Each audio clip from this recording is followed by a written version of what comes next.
Hey y'all, I'm AdaKay, and I must confess, I'm a trial junkie. I enjoy viewing trials as if I was the seated juror. So grab a cup of java, get comfy, and join me as we hop into court. And don't forget to comment, like, and most importantly, subscribe. And if you're really enjoying the channel, please join our membership.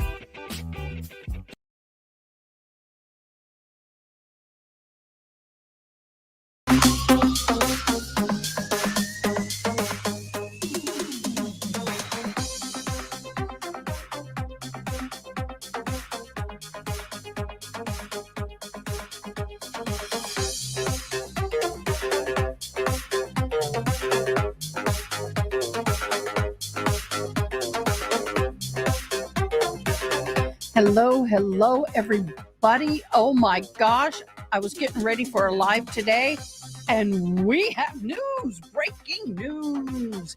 He did it, y'all. I can't believe it. Young Thug took a plea deal. I'm like, there's a plea deal. So we're going to look at it. We're going to watch the video. I'm trying to get everything up and running. I apologize. It was so fast. Come on. I can't get to the search. Thank you.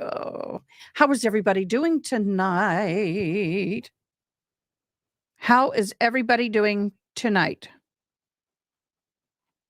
I am. This caught me kind of speechless. I was getting ready for tonight. I want to try and find some fun stuff. And nope, this popped up on my screen. And I'm like, oh my gosh, y'all. Oh my gosh. Let me get to it.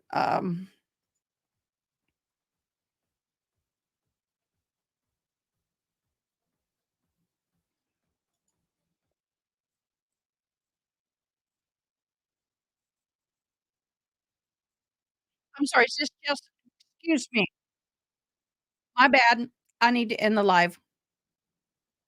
Young Thug is not Jeffrey Williams, is he?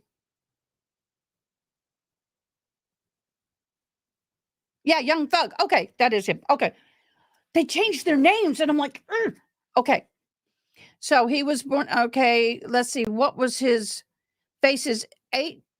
Will face 8 charges and 65 count indictment. Okay, I'm ready to go. Y'all ready for this? That's what I need to be down here. Give me a minute. I'm trying to get everything up and running. There we go. And play. Here we go, guys.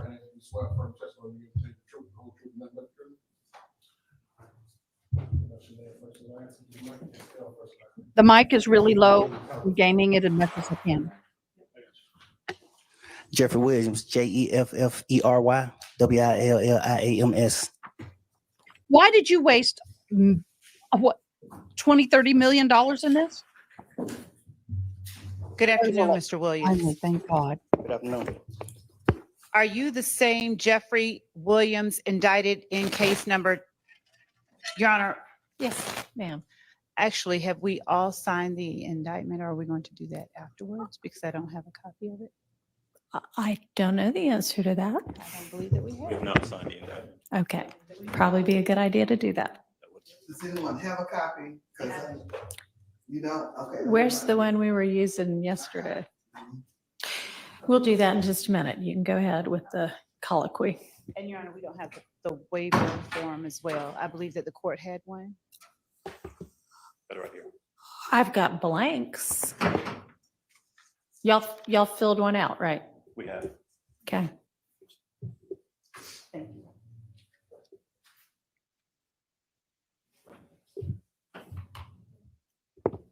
Mr. Williams, are you the same Jeffrey Williams indicted in case number 22SC 183572? Yes. Okay. And are you also known as Young Thug? Yes. Are you at this time taking or under the influence of any alcohol, drugs, or medication? No, Is there any medication that you normally take that you have not been given today? no, How old are you? 33, And how far have you gone in school? 9, Say that one more time. 9. Okay. Are you able to read, write, and understand the English language? Yes, All right. Do you understand that you are charged with the following offenses? Conspiracy to violate the Racketeer Influenced and Corrupt Organizations Act, participation in criminal street gang activity, the leadership charge, participation in criminal street gang activity, violation of the Georgia Controlled Substances Act, 3 counts, possession of a firearm during the commission of a felony, and possession of a machine gun. Do you understand that? yes, All right. And do you understand that you have the right to plead either guilty or not guilty to these charges, and that if you plead not guilty or remain silent, you will continue to receive a jury trial? yes,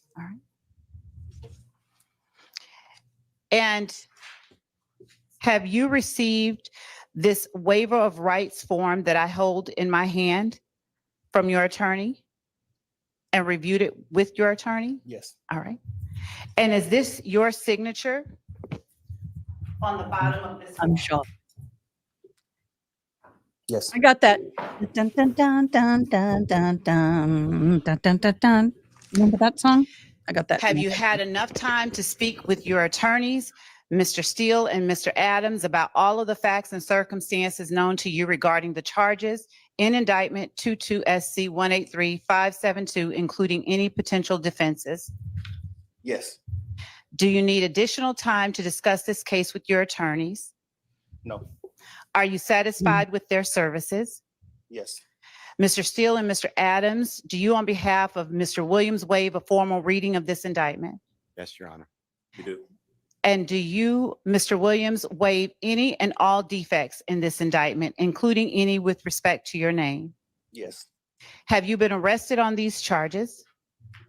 yes, Hey, Queen The state is unaware of any outstanding warrants related to these charges. You're welcome. Do you or your attorneys know of any outstanding warrants related to these charges? any what? Outstanding warrants related to any of the charges in the indictment? Oh, No, no, I don't believe so either, Your Honor. Okay, and I'm unaware of any as well, Your Honor. I am as well. Notice there's no Thank you. jewelry on. He going to jail. He going to Have your jail. attorneys advised you of the minimum and maximum sentence for each of the crimes that you are charged with and yes, each of the charges that you are pleading guilty to? yes, Breathing on that mic. Your Honor, with respect to the charges that Mr. Williams faces, count 1 carries a minimum charge of 5 years and a maximum charge of 20 years in prison or up to a $25,000 fine or both.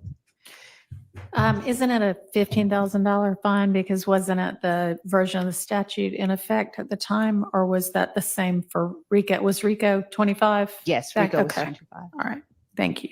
You're welcome. Count 56 carries a minimum sentence of 5 years in prison, a maximum of 20 years in prison, consecutive to any other sentence, with a fine of $10,000 to $15,000 or both. Okay. Count 57 carries a minimum sentence of 5 years in prison and a maximum sentence of 20 years in prison. Count 58 carries a minimum sentence of 1 and a maximum sentence of 10 years in prison. Count 59 carries a sentence range of 5 to 30 years in prison. Count 60 carries a sentence. Hang on, slow down just a second. All right, and that's for the amount of that drug that was found on 59, 5 to 30? That's as a result of the charge itself, I believe, with intent to distribute. I think that 59, Your Honor, is Uh-huh. simple possession of cocaine. I have to look at the indictment to be I sure. think that's 60. Okay. Let me look. But. Sorry, guys. My camera moved. I need to readjust. They've been 59 is codeine because it went on and for 60 is 12 cocaine. months. Yes. So, Your Honor, it is with the intent to distribute. So my reading of the statute is that it carries the range of 5 to 30. okay. And Your Honor, also, as I have the indictment in my hand from Ms. Roster, may I pass it to counsel for Mr. Williams? Yes. Thank you. 567 days. Oh, wait, wrong thing.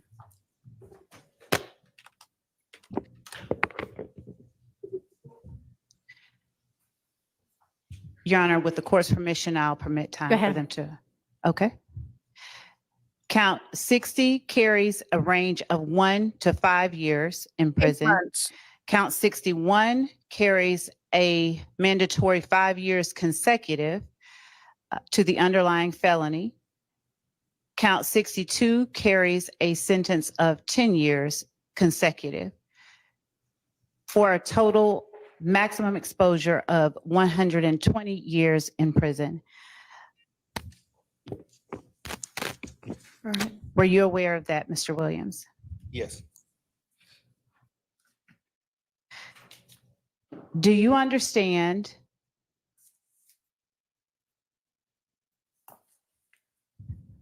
that neither the court nor the district attorney's office has anything to do with parole or the Department of Corrections or the Board of Pardons and Paroles, and that if you are sentenced to confinement in the Georgia Department of Corrections, no one can guarantee parole? You can say yes. Well. She asked you, do you say that? you Oh, can yes, guarantee ma'am. Parole.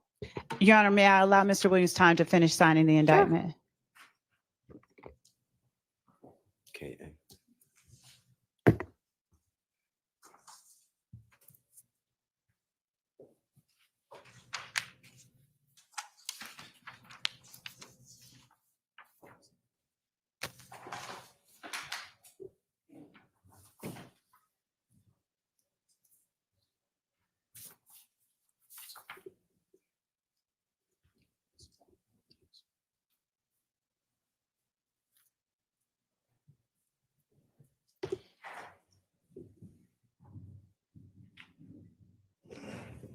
Your Honor, with permission, may I approach with a member of Mr. Williams' team? You may. Thank you.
Mr. Williams, do you understand that this is a non-negotiated plea of guilty, and that since your plea, your guilty plea is a blind plea or a non-negotiated plea, the state is making a recommendation of sentencing to the court, notwithstanding the fact that this is a blind plea.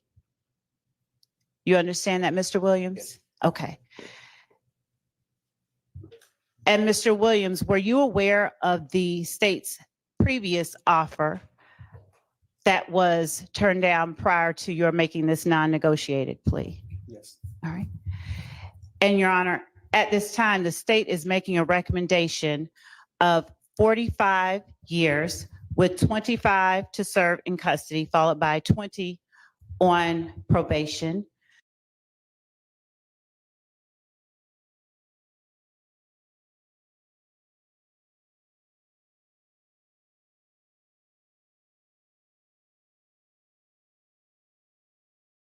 Before you. There are conversations with Mr. Copeland and dash cam video.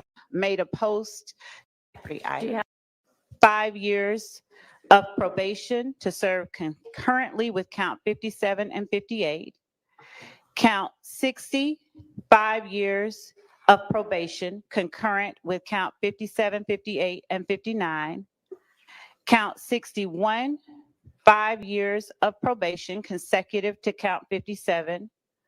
And count 62, 10 years of probation consecutive to count 61.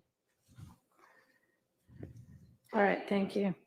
Mr. Williams, did you discuss the state's previous offer with your attorneys? Yes. Okay. All right, and so we're all clear that we're talking about the same thing. Can you put what the state's previous offer was on the record for me, please? I can, Your Honor. Thank you.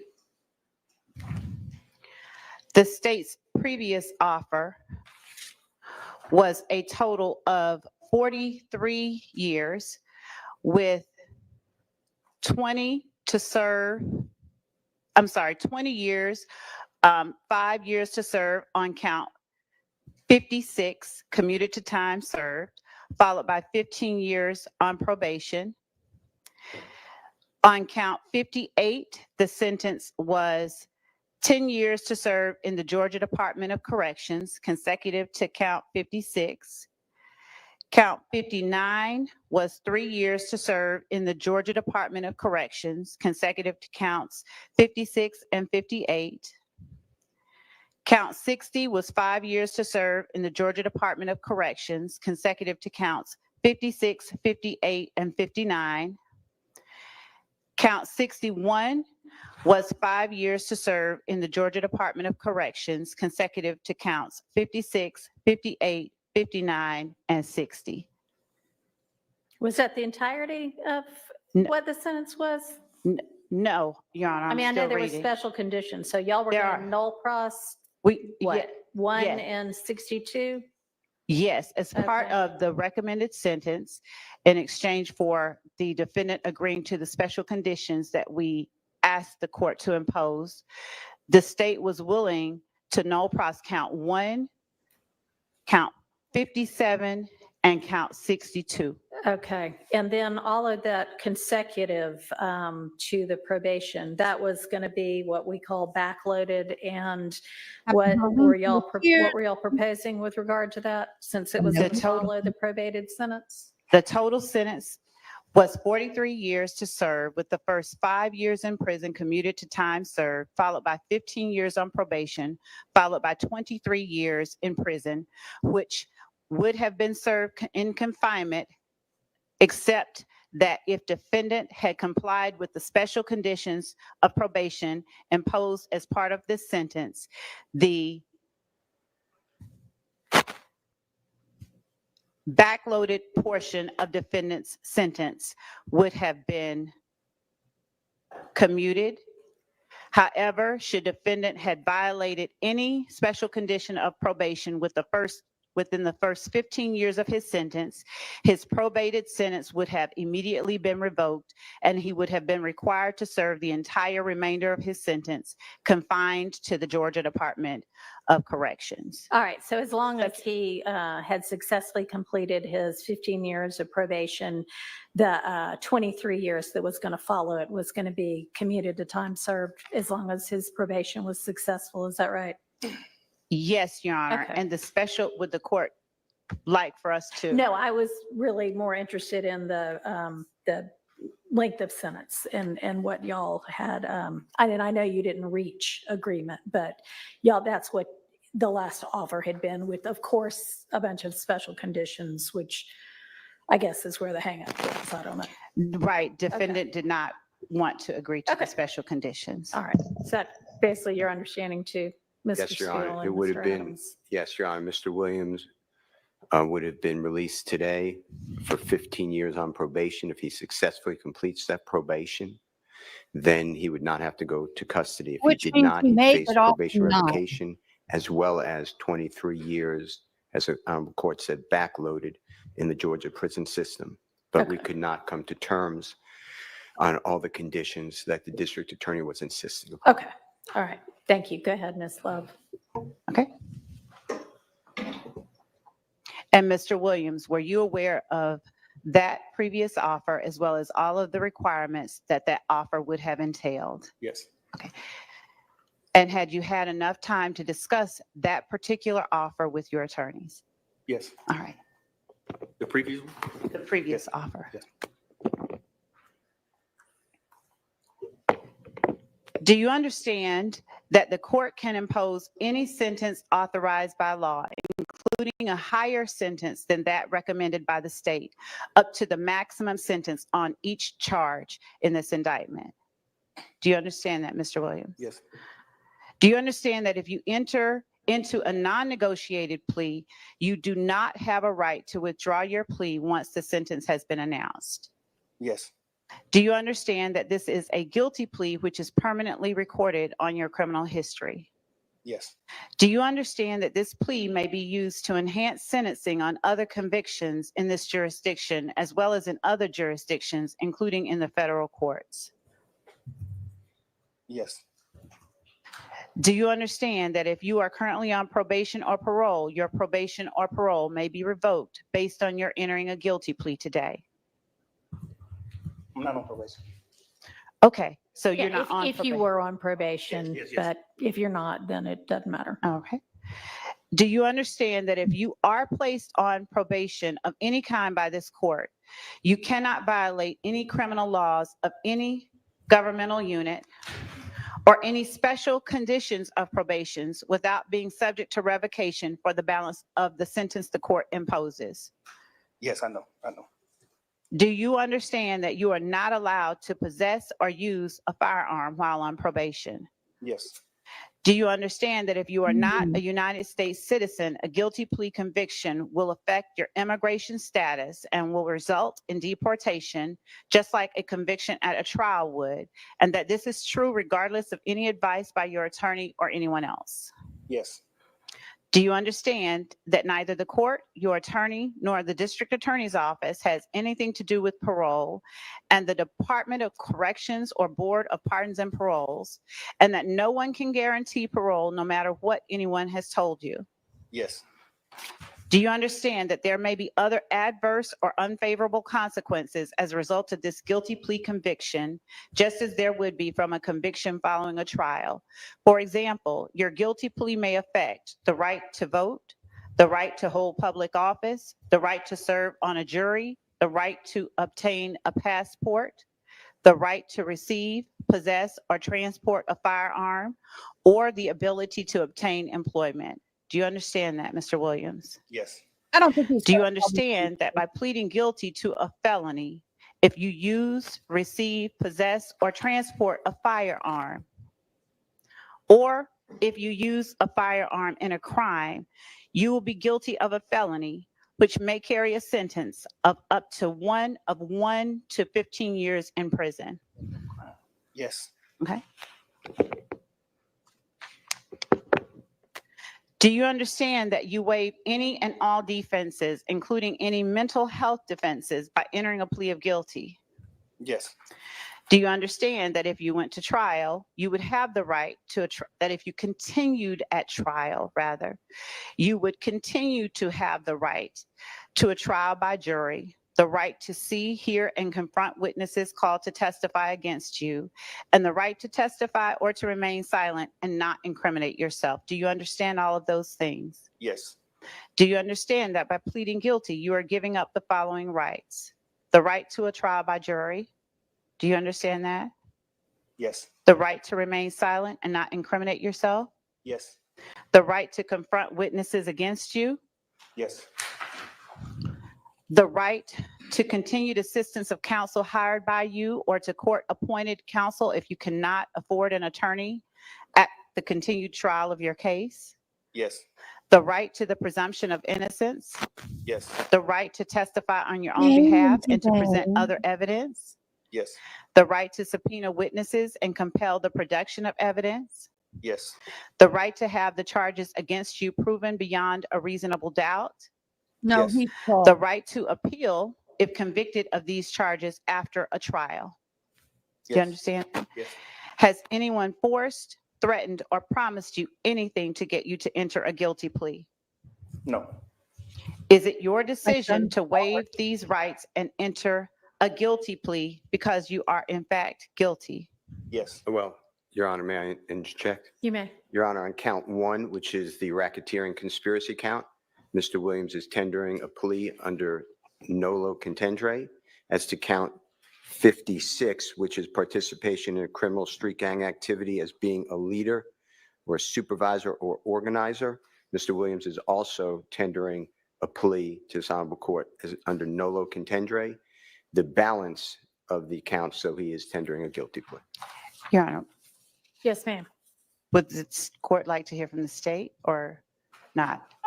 About the NOLO issues? Yes. Sure. Your Honor, the state asked that the court not accept a nolo plea and require either a guilty plea or a not guilty plea as to these charges. All right. I'm going to permit a NOLO plea as to counts 1 and 56. All right. Mr. Williams. As to count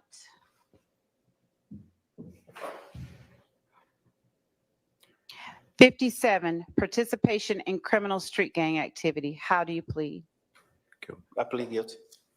As to count 58, violation of the Georgia Controlled Substances Act, how do you plead?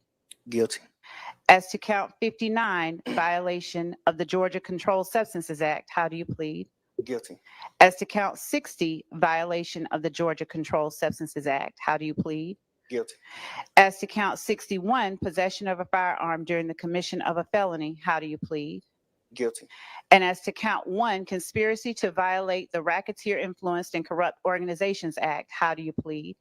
No law. As to count 56, participation in criminal street gang activity under the leadership charge, how do you plead? No law. I think you didn't ask about count 62. As to count, thank you, Your Honor. As to count 62, possession of a machine gun, how do you plead? Guilty.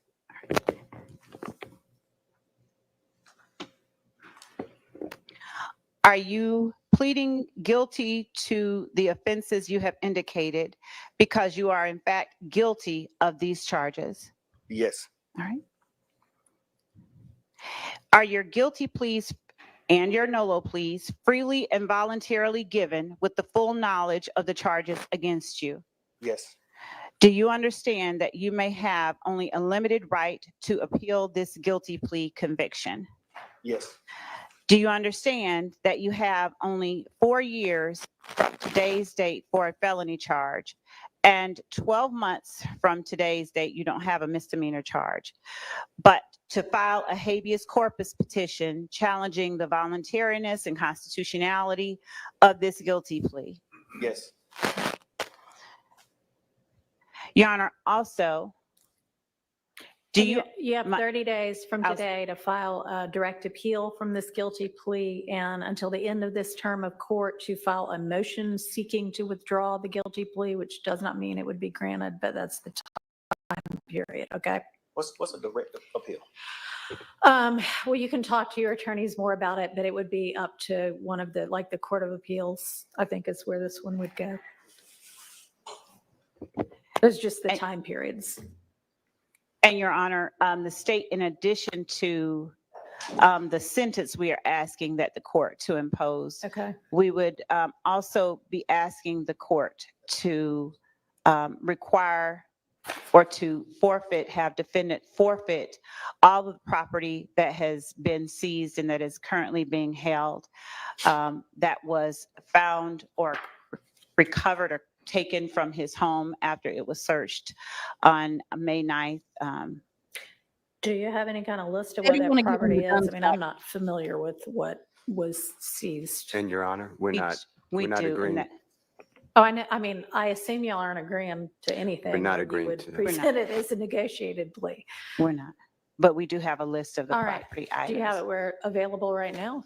Yes, actually, would the court permit us to send it electronically? Sure, Because we that's fine. And then if that is not imposed as a condition, is it just get litigated as like any forfeiture matter? Yeah, it's Yeah, a it ci- would be litigated it's a later s- on, yes. It's a civil separate filing Okay. in this court. It's not related to the criminal. right. It's related case, but it's unrelated. Understood. And we are sending that to Your All right. Honor Thank you. at this time. The feds may. And as it relates to the We may do this all over again. conditions of a conviction under 1615-4, Your Honor, Sure. we would ask, or as part of the sentence, defendant would be required to adhere to the requirements, the sentencing requirements of the gang statute, which at least in part require that he not associate with any gang members whatsoever. And I can read the rest of that into the record if the court requires, or I can continue with the factual basis. All right, and let me ask you, because I know that at least while y'all were negotiating, one of the things that I guess was being negotiated was some exception for, I think, somebody that is contractually obligated on his record label. Is that something that the state would still be in agreement to? No, Your Honor. Okay. All right, go ahead. All right. Your Honor, as part of the requirements of 1615-4, Yes. defendant would, one moment, Your Honor. Under 1615-4, in addition to any other penalty provided by the code section, all sentences imposed under the code section shall require as a special condition of the sentence that the person sentenced shall not knowingly Slow down have. just a tad, because there's a My court reporter apologies. taking it down. And when we start reading, we read really fast. So go ahead. This code section shall require as a special condition of the sentence that the person sentenced shall not knowingly have contact of any kind or character with any other member or associate of a criminal street gang, shall not participate in any criminal gang activity, and in cases involving a victim, shall not knowingly have contact of any kind or character with any such victim or any member of any such victim's family or household.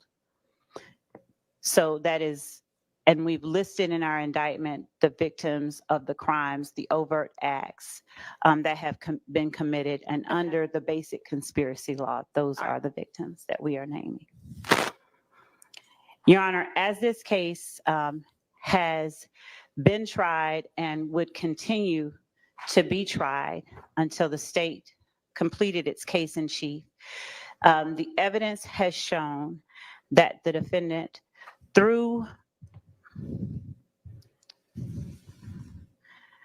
throughout the time between 2013 to 2022, conspired with both indicted and unindicted co-conspirators to participate in the enterprise known as Young Slime Life, or YSL, through a pattern of racketeering activity. Oh, rolling along. Welcome. Throughout that time, multiple conspirators, both indicted and unindicted, and including the defendant, have committed overt acts intended to further the enterprise itself. With regard to the defendant, as far back, the evidence has shown, as 2013, the defendant, along with other YSL founding members, Walter Murphy, for one, committed an aggravated assault and armed robbery against a Derek Dotson. The court has heard evidence of that presented through Adrian Bean, who was a co-conspirator in that particular act. The armed robbery of an Archillian Bennett back in 2013. As alleged in the indictment,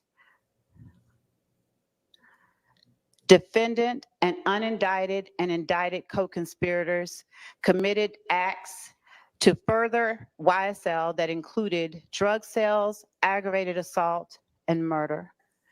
They used and furthered, rather, this conspiracy by using social media posts and music to assert the violent nature of and the dominance of Young Slime Life, which is also known as YSL. The defendant is charged with being a leader of the gang YSL, and evidence has been presented by accomplices and co-founders of YSL, Trontavia Stevens and Walter Murphy, and evidence would have been presented, in the words of the defendant himself, that the defendant, as shown by some of his own social media postings, was the founder, one of the founders of YSL, along with Mr. Stevens and Mr. Murphy. YSL formed, according to the evidence that has come out in this trial, in 2012, 2013, under the former version of the name of the gang called Rock Crew, or Raised on Cleveland.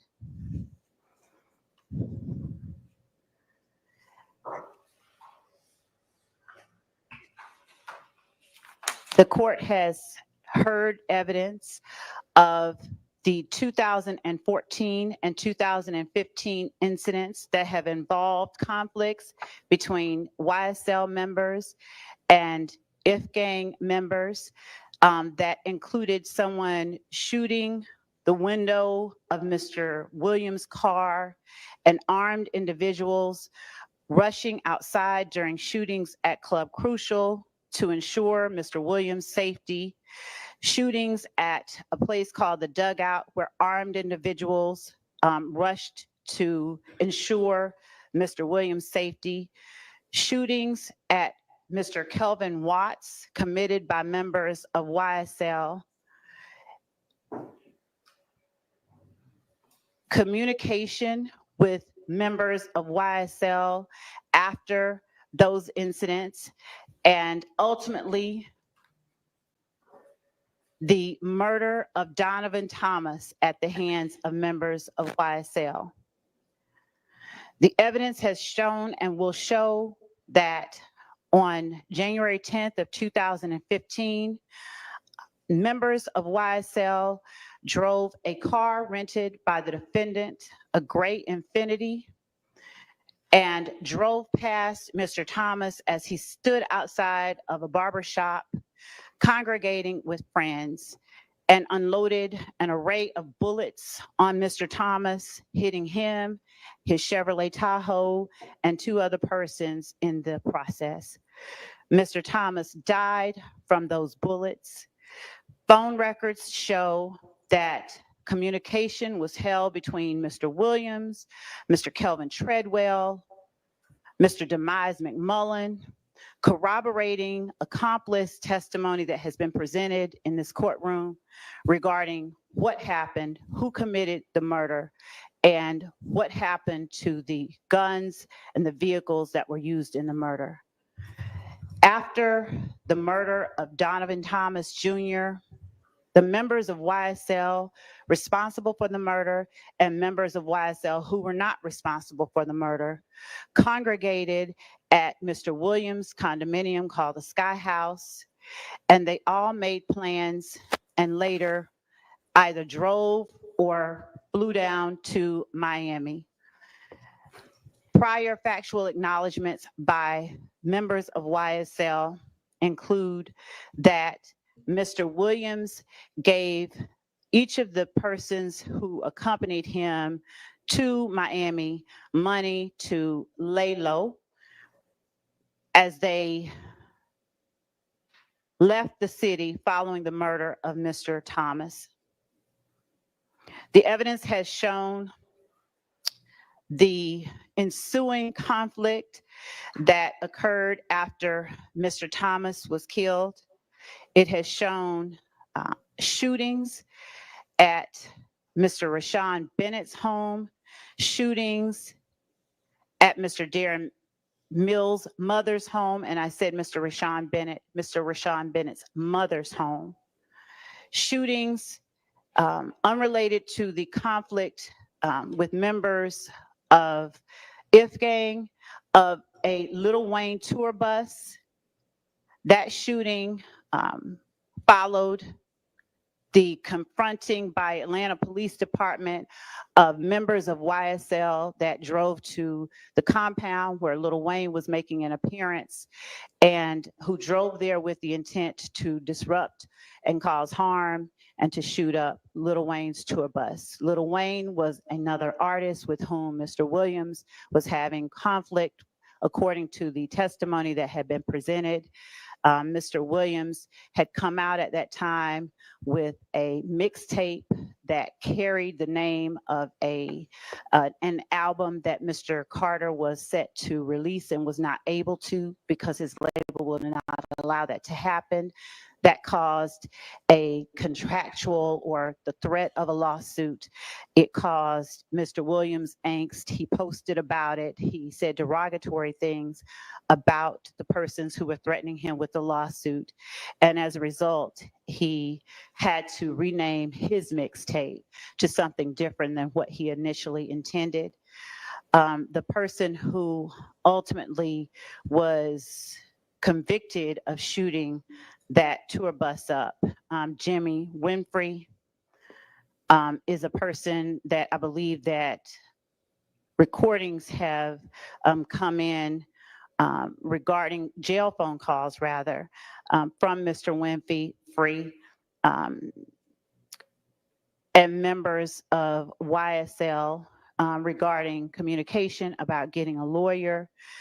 Following the shootings that occurred in 2015, music, social media postings, and other overt acts were committed by Mr. Williams and other members of YSL, taunting members of groups that they considered opposition to YSL, posting of threats of violence by members of YSL against those people. Specifically, the music, Your Honor, contained lyrics such as the following: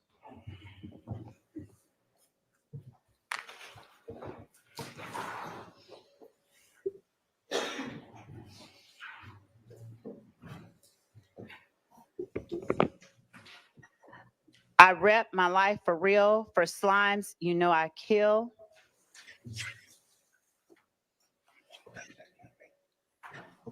I shoot at your mammy, need to stand down. I up my stamina, take it to trial, get an appeal, take it to trial, pay for that casket, that's just if we whack them. YSL slimy and shady, watch me whack that bitch, pop them like assist, Glock with the assist.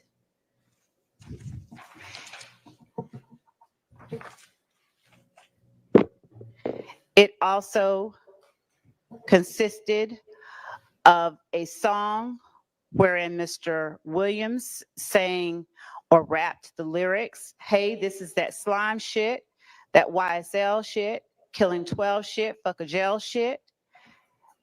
I'm in the VIP. I got the pistol on my hip. Fuck the police. You praying that you live. I'm praying that I hit. This is slime shit.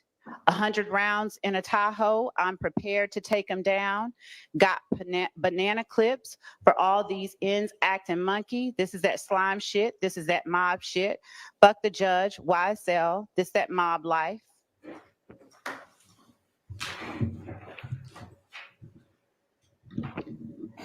Defendant Williams released a video on YouTube of a song wherein he states, I shot at his mommy. Now he no longer mentions me.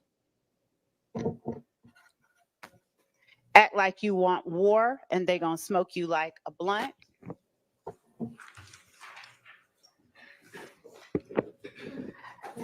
Another song, I You're not a escaped rap every one of the licks because interpreter. I was supposed to be rich. I don't care nothing about a cop. I'm just telling you how it is. I done did the robbing. I done did the jacking. Now I'm full rapping. Gave the lawyer close to $2 million. He handles all the killing. We don't speak about shit on wax. It's all my business. We know to kill the biggest cats of all kittens.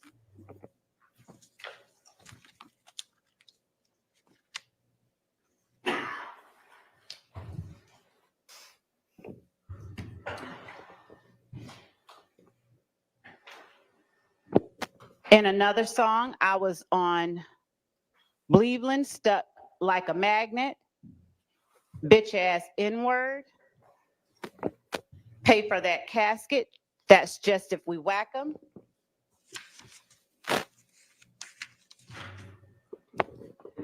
In yet another song, Defendant Williams raps, red just like Elmo, but I never fucking giggle, YSL won't fold, pick his ass off from the balcony, wipe an end's nose.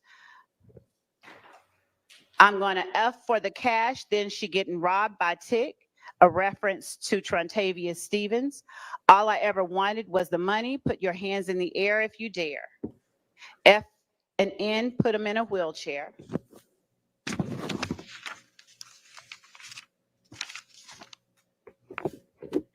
I'm not And even later on, Mr. Williams, and I believe that this was in 2019, made a post to YFN Lucci or Rayshawn Bennett. If I ain't like what you do for your mother and kids, I would have been killed you.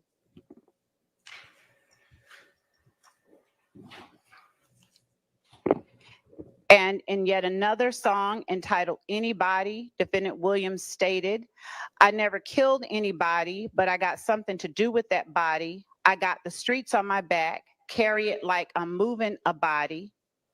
I told them to shoot 100 rounds like he trying to movie the body. Ready for war like I'm Russia. I get all types of cash. I'm a general.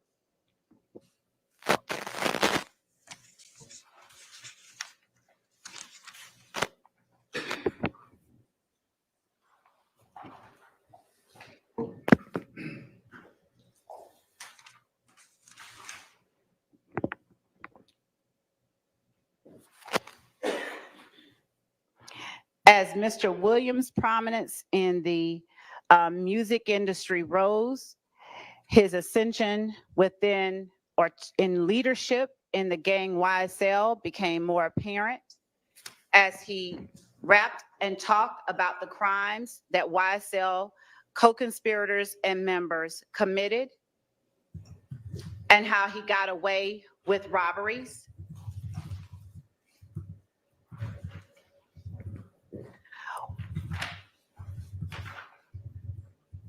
With respect to the Donovan Thomas murder, the court has heard evidence through phone records that within 6 minutes of the shooting of Donovan Thomas Jr., a phone call was made from Demise McMullen's cell phone to Defendant Williams' phone. And then immediately after that call, Mr. Williams calls his sister Dora Greer and then calls Kelvin Treadwell. There's then a series of calls between Dora Greer and Treadwell, and then Treadwell calls Demise McMullen or Nard. All of those calls happened within 15 minutes of the 911 call. And as I have stated before, the court has heard accomplice prior inconsistent statements about who committed the murder itself and what happened afterwards.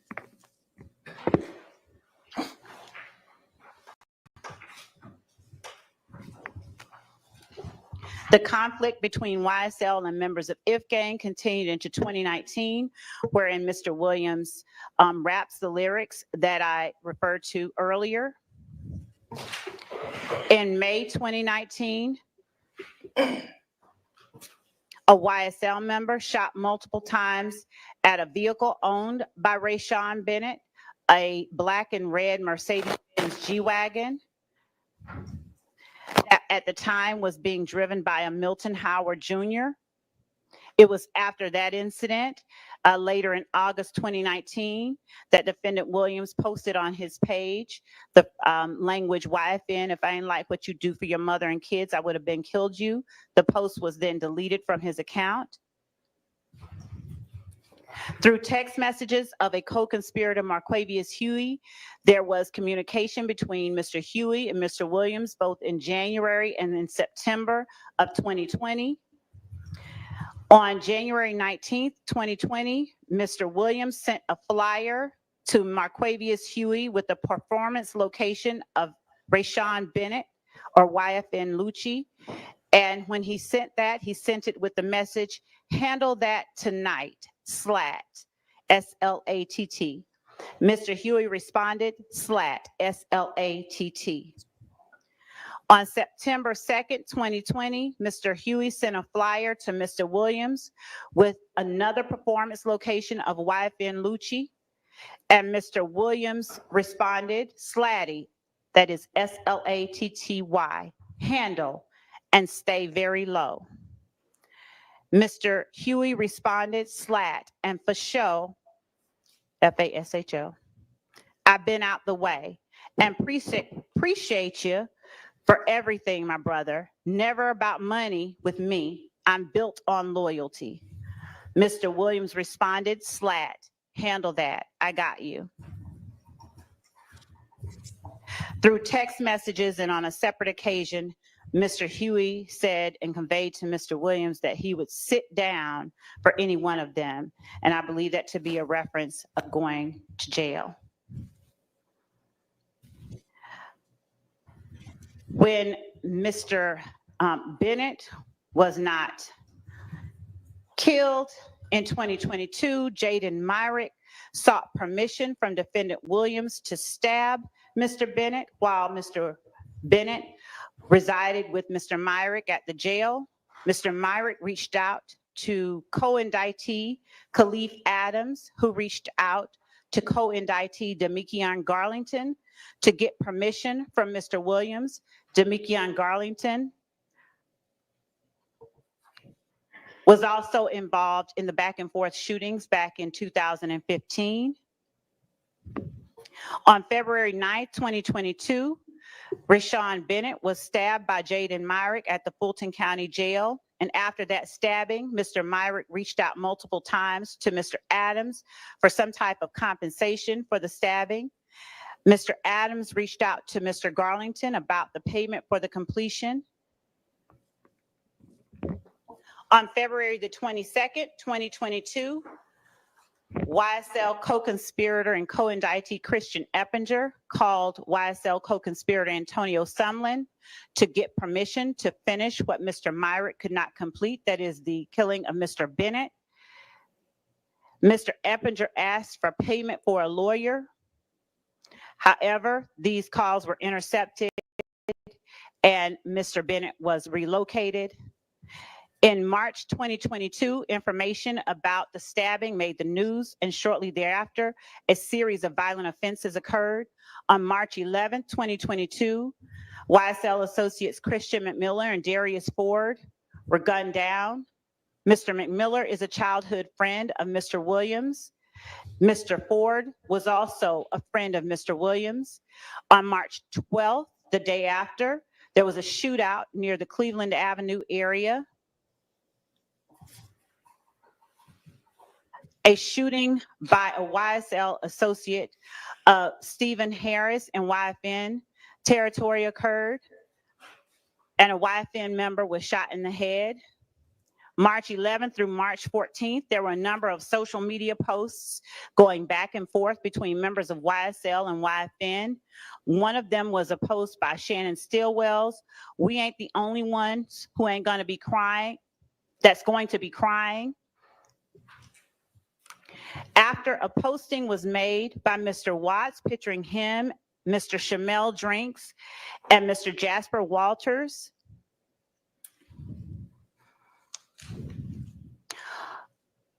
on March 14th, 2022, after YSL members spotted Mr. Drinks at a gas station, Mr. Drinks was gunned down as he drove away from the gas station and waited at a red light. Later, Mr. Stillwell, Mr. Nichols, Mr. Garlington, and Mr. Farley were all charged with the murder. That is one of the acts that we are still would anticipate the court seeing the evidence of during the course of this trial. After grand jury warrants were issued after this indictment for Mr. Williams and 27 other co-conspirators, following searches of phones, wiretaps, and other information that led police to understand the role that Mr. Williams played in the YSL street gang and enterprise. Mr. Williams' home, he was arrested at his home and a search warrant was executed inside his home. While at his home, a sale amounts of illegal narcotics, including those that he is charged with in this indictment, was found. Also found was the machine gun with which the defendant has been charged in this indictment.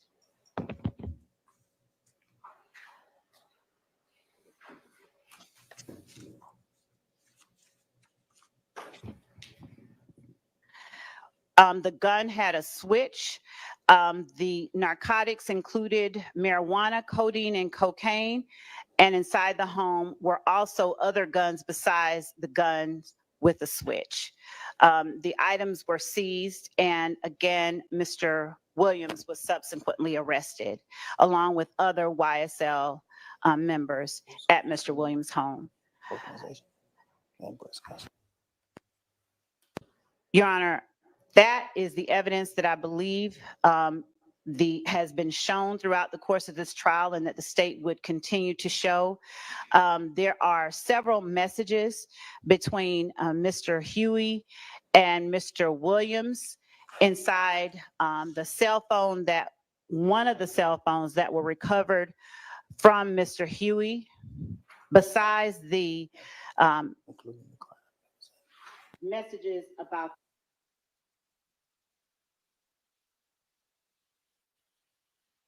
Y'all, please tells Mr. Williams he has a new number. please sub. We're having a giveaway tonight. You do not have to be present. If you subbed or joined memberships, you will receive entries, and it is just put I sub if you did tonight, please. Mr. Huey asked Mr. Williams, "Hey, my brother, I'm fucked up. You ain't got nobody I can pull up on and have something in my pocket." Mr.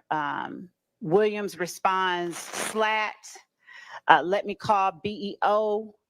Mr. Huey responding, "Slat, I need you, my brother." Mr. Huey saying, asking whether or not a lawyer was going to go and talk to another YSL associate, asking Mr. Williams to send him some money to pay his lawyer off. Mr. Williams asking Mr. Huey, who had been accused of armed robbery, what did he want? Mr. Huey responded with a number.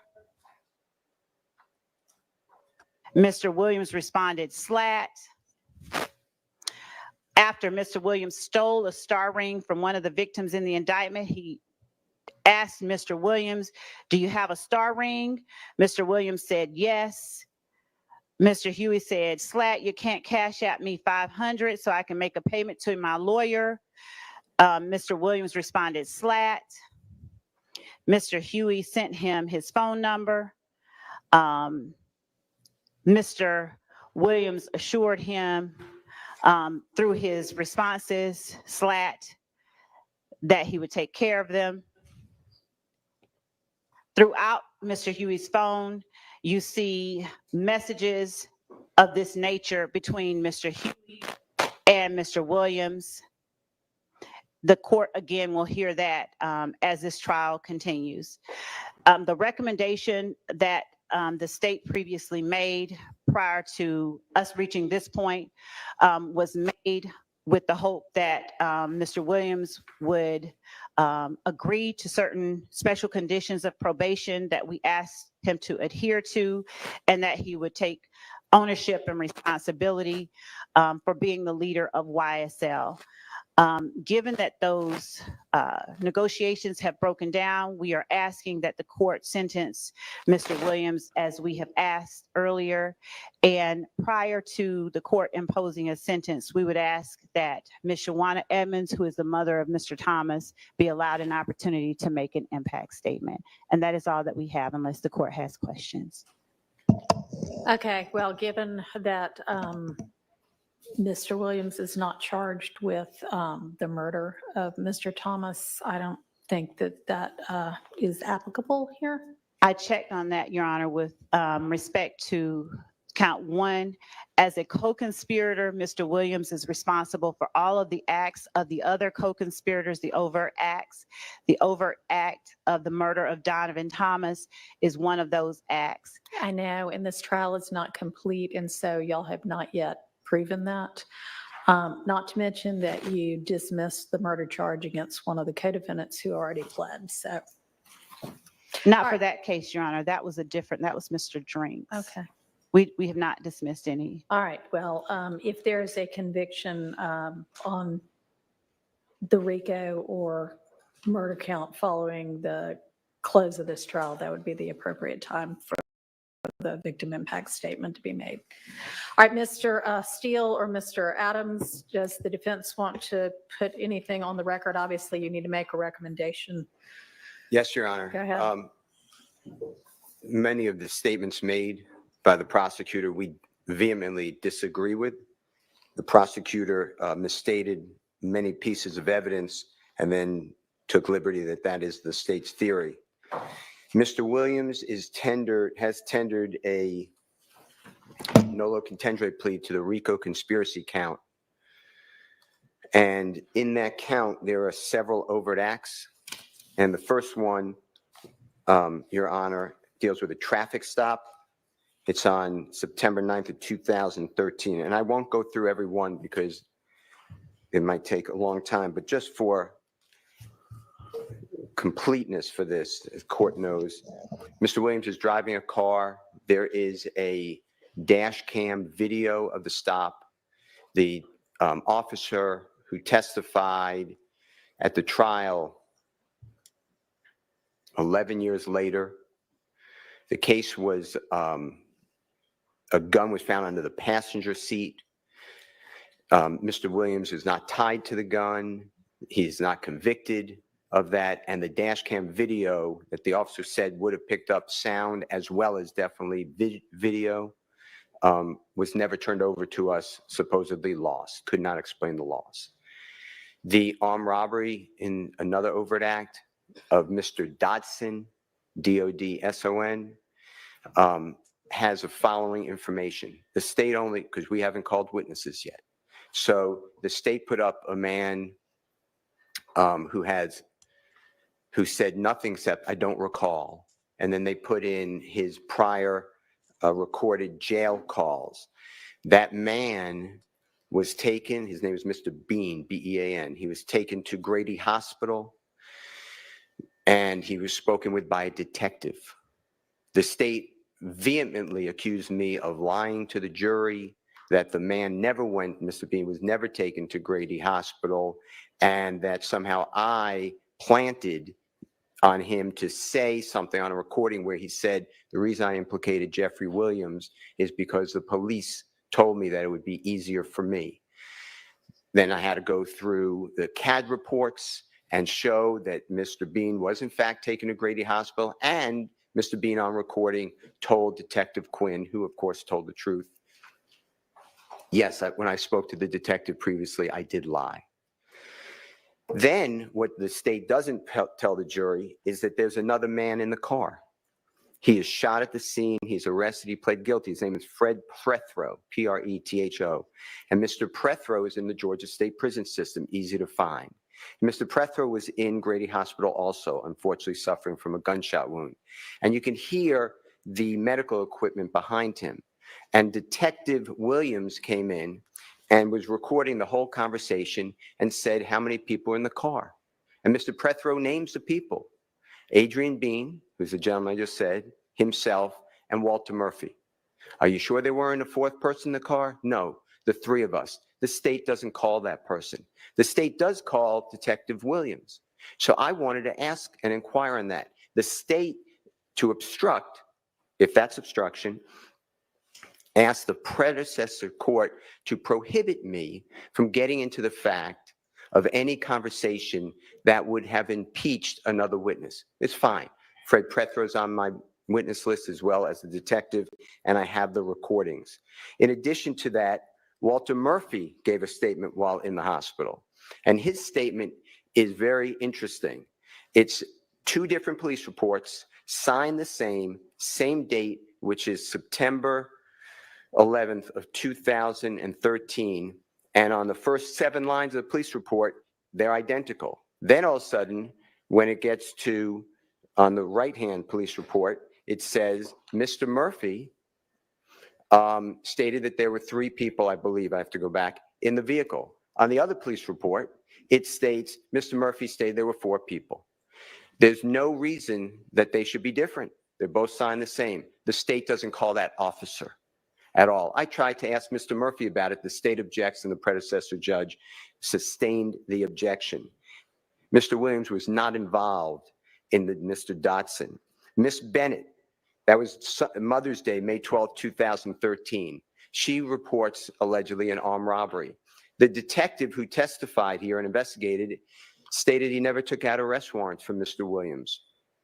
And he wrote in his police report, Miss Bennett is not truthful. That is the case that the state is talking about.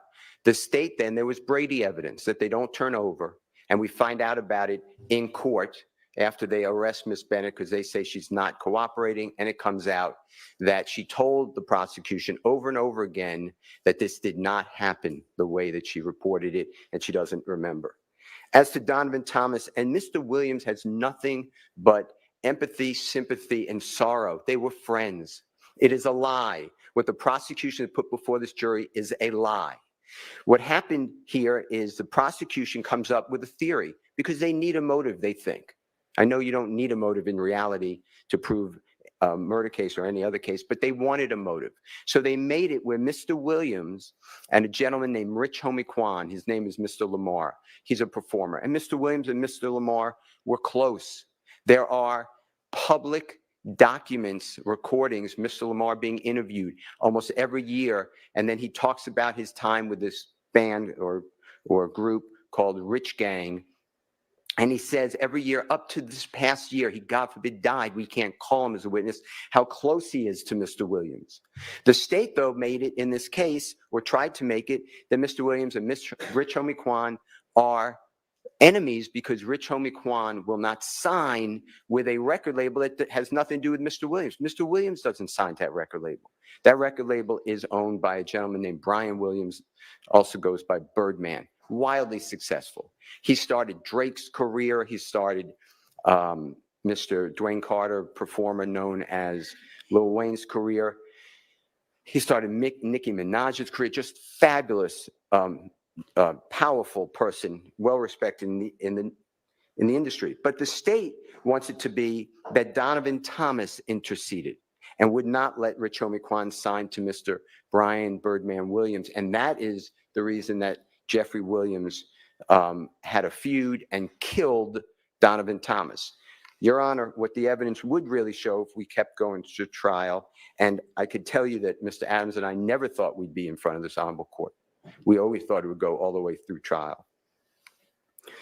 Was the state is saying that Rich Homie and Jeffrey Williams don't speak since the fall, and they have a bad relationship the fall of 2014.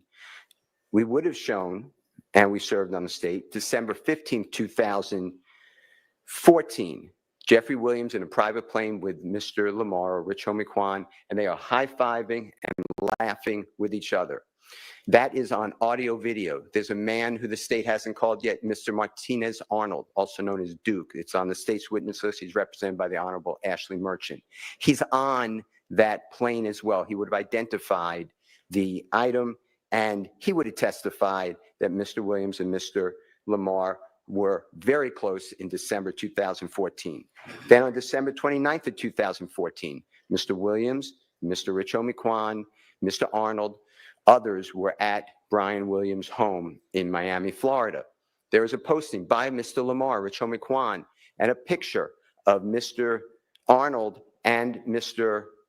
Lamar, and they said, Mr. Lamar says, "This is my number one man, Duke," or something to that effect. We would have put that into evidence. In addition to that, Your Honor, on December 8th, 2 days before Mr. Thomas, God forbid, was killed, Mr. Williams is with Mr. Thomas, as well as Mr. Sledge and Brian Williams in Brian Williams' tour bus outside of a fabulous entertainer, artist, Mr. Clifford Harris, T.I.'s studio. And at that time, they were very close. But you also have the detective with the gang unit, Detective Underwood. I asked her within the last 2 weeks or 3 weeks, did you do any, and she was on the gang unit the entire time, including today. And I asked her, do you have any evidence about Mr. Williams and Mr. Thomas being close friends? And she said, yes. Of course, I knew that. I said, how about in January of 2015, close to the time of Mr. Thomas's death? She said, yes, they were close friends. Mr. Michael Sprinkle, he's a deputy district attorney in the Fulton County DA's office. He has a recording with Mr. Treadwell. You've heard the name O.G. Bentley. And in that, they're going through the evidence. And Mr. Treadwell, it's important because he has a child, two actually, with Mr. Thomas's sister. So he's family. And Mr. Sprinkle states this is 2018, this is after the rental car, this is after all of the interviews of Mr. Copeland, this is after the interviews of Mr. Zachary.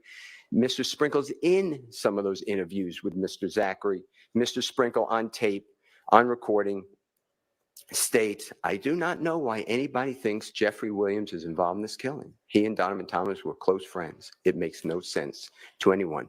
And Mr. Williams was never arrested, never charged, even in this, as the court just noted, with anything to do with Donovan Thomas's, God forbid, killing. In addition to that, Donovan Thomas has a place that he used to stay with a group of people on Auburn Avenue. Jeffrey Williams performed and did a music shoot there to try to help other people who are suffering in poverty to get out and to be able to be seen and to broadcast their music. Jeffrey Williams does that for everybody because he comes, Your Honor, from the struggle of total poverty, seeing people killed. He saw his brother die right in front of him, and the law enforcement, I'm not blaming anybody, everybody's on edge, but law enforcement would not get any help for him because there are all these people around.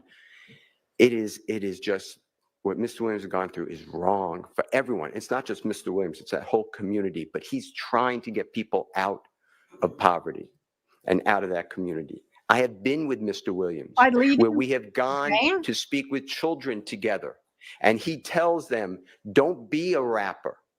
Be like Brian, be a lawyer, keep in school. He tells his children, get your education. His family, his whole being, Your Honor, is trying to break the chains of poverty for others. And it has been spun in this courtroom with false statements and allegations against Mr. Williams at every turn. In addition to that, Your Honor, the He only state went through ninth grade. talks and nobody about higher. the fact that Mr. Williams takes people to Miami. You would have heard evidence if we went forward. I put all these people on my witness list. Not one person on my witness list has been interviewed by law enforcement or the prosecution. They have investigated this case for 15 years. They haven't interviewed all these people. That Sprinter van that you heard about, that was already booked days before. Going to Miami, Florida, Mr. Williams and Mr. Brian Birdman Williams, they did a video shoot for a music video.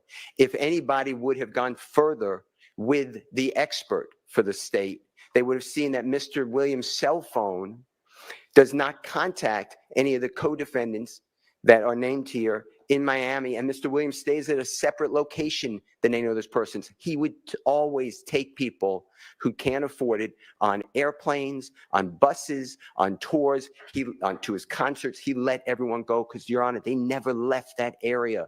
He wanted to show people you have an opportunity. The world is big. Mr. Williams gave jobs to everybody who'd want to work.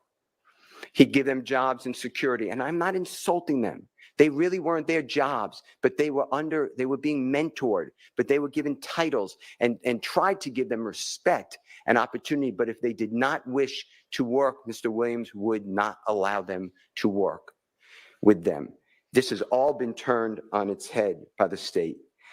The fact that the state has put in Mr. Williams' lyrics are offensive.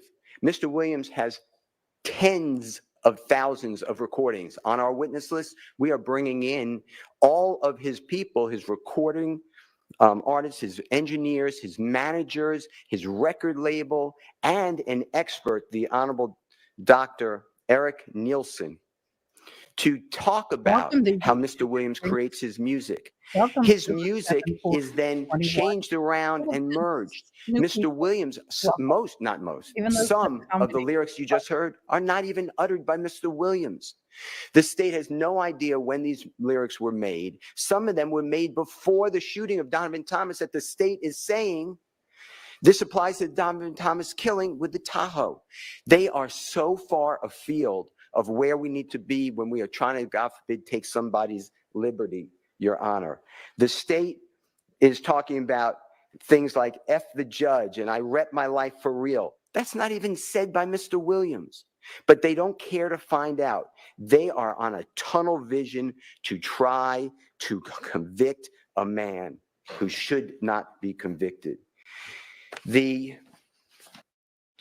quick, I want to say I can't help that. YouTube is being YouTube in this trial, and some things are just not showing up. Apologize.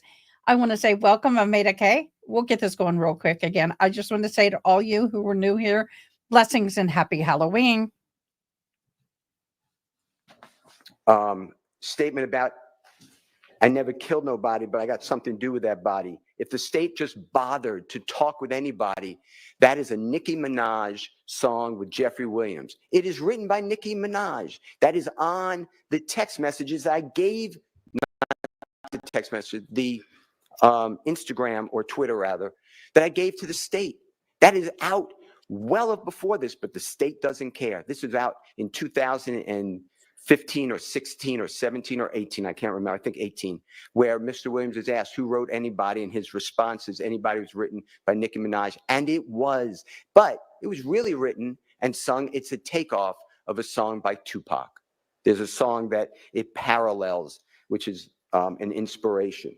But here we are with the state. Also, I never killed nobody, but I got something to do with the body. The next line comes up is it's a truancy body.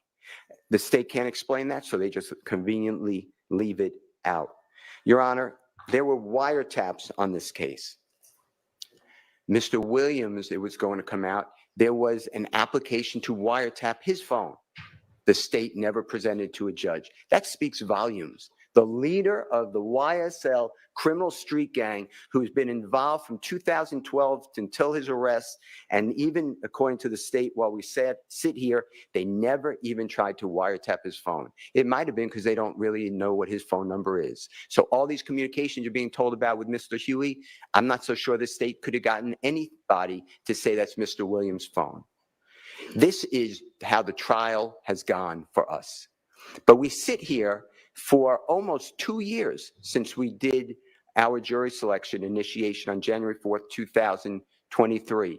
Mr. Williams has been sitting in a jail since May 9th, 2022. This is 2.5 years waiting for the conclusion of the state's case and a verdict from the jury, and that's why he is tendering this plea. I'm telling the court this, and the court knows when you came out the first time, it's very hard for Mr. Williams. I am not supportive of what we're doing right now. I'm not against it. But I told Mr. Williams, you okay with me saying that? Yes. I told Mr. Williams that I think we're winning the trial and we should go to verdict. But he told me I can't wait another 3 months if there is any possibility I could go home because I have children that are hurting. I have things to do, and he has some medical issues that he would like to tend to. He eats out of a bag, Your Honor. He eats processed food only. He gained 75 pounds during trial. He's lost it since. But it is hard. You know, for me, it's only 3 more months. It's enjoyable, actually. I enjoy coming. It's not that enjoyable for Mr. Williams. He told me he wakes up. Can I say? Yes. He wakes up every day, and it's another day in HE blank blank. Your Honor, the state is talking about, in this case, they put in social media. This honorable court was not here, but the state put in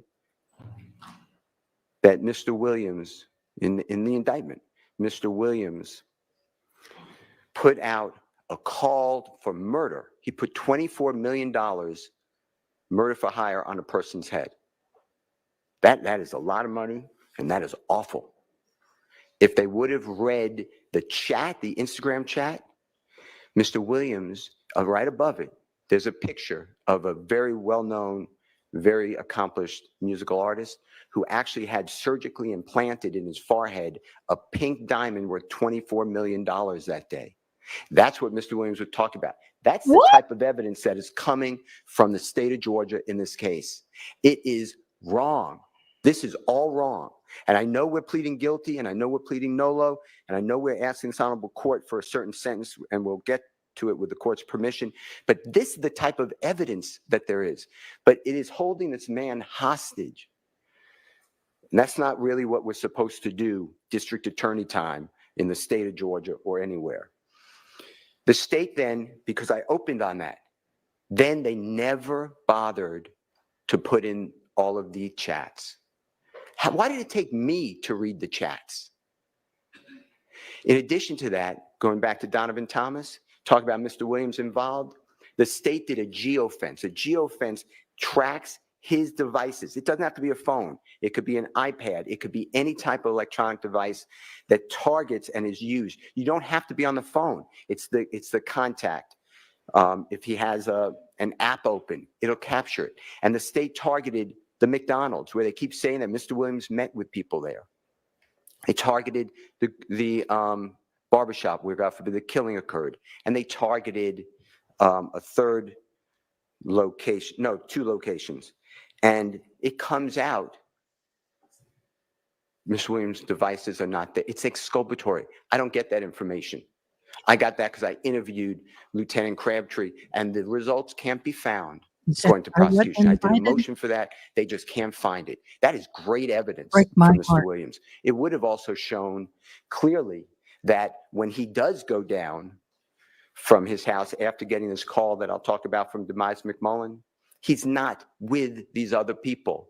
And the expert for the state, the FBI agent who does the telephone analysis, Mr. Williams' phone does not ping off the same tower as a Demise McMullen or a Mr. Copeland or a Mr. Garlington or whomever. the state of Georgia has misrepresented for 2 years in front of this jury. They have hidden evidence. They have violated Brady. They have falsely accused Mr. Williams. Your Honor, saying that Mr. Williams gets that call 7 minutes after, the state said 6, it was 7 minutes after the killing of Donovan Thomas from Demise McMullen. Mr. Williams was already out of his home. Mr. Demise McMullen's is calling Mr. Williams. He's not even there. He's going down to meet with Mr. Kelvin Treadwell, also known as O.G. Bentley. O.G. Bentley was supposed to go to Miami, Florida. They were talking about this deal. And Mr. Williams, that day, he was given another contract. Mr. Williams, by this time, he went from zero money. He is a multimillionaire at the time. He doesn't need the Cleveland Avenue drug deals for $15. He doesn't need the shootings. He wasn't even living in Atlanta since 2018, 19, 20, 21. He came back the very end of 21, 6 months, and he got arrested in May of 2022. In his house, Your Honor, we have everyone on the witness list. There are 12 people living at that house. Mr. Williams opens up any of a car that he has. He'll rent cars for people. Any home he has, he will allow people to live in hotels because people that he knows, unfortunately, are homeless. And he gives them all places to stay, cars to drive around. He is not involved in criminal activity. Mr. Williams just got back in our country. His passport shows it. Right before he was arrested on May 9th of 2022, there were other people in that house with the drugs and the guns. There are people whose the guns are in their names. They were going to come in court and claim the guns. Everybody else was doing as well, but Mr. Williams has entered a guilty plea. I'm not going back on that, but I just want you to know that this case is just wrong to do to somebody with no bond and to hold him hostage. He wants to, you may not do it. He's aware of that. He's aware of that. But the state offered him 15 years on probation. But they keep piling on these conditions. He just said, he made up his mind. He said, I'm just going to go with it. I got to get home. Judge may not let me home, but I'm not doing these conditions and admit that I'm the leader and I'm involved in the killing and my music just promoted everybody to do it. He's not going to do that. So he did not do that. And that's how we wound up here. The state, the night of the killing, people came to Mr. Williams' home. The state tells the court, he said, lay low. What they don't tell you is right after that, he gave money to Mr. Sledge, who said, they're going to kill me. They think I did it. And Mr. Williams said, if you had anything to do with it, I don't want to be with you. And Mr. Sledge said, I just need a hotel room with my children and my bride or my significant other to get to. And Mr. Williams said, be safe, lay low. That's the lay low. In addition to that, Mr. Williams told Mr. Copeland, Mr. Copeland's with the police. Hours after the killing of Mr. Donovan Thomas, Mr. Copeland goes to the police department. Mr. Williams is the person who told him to go. Mr. Copeland said, what do I do? They're shooting at my house, at my family's house, at my significant other's mother's house. And Mr. Williams said, if you had anything to do with the murder, get out of here. Mr. Copeland denied it. And Mr. Williams said, then go tell the police.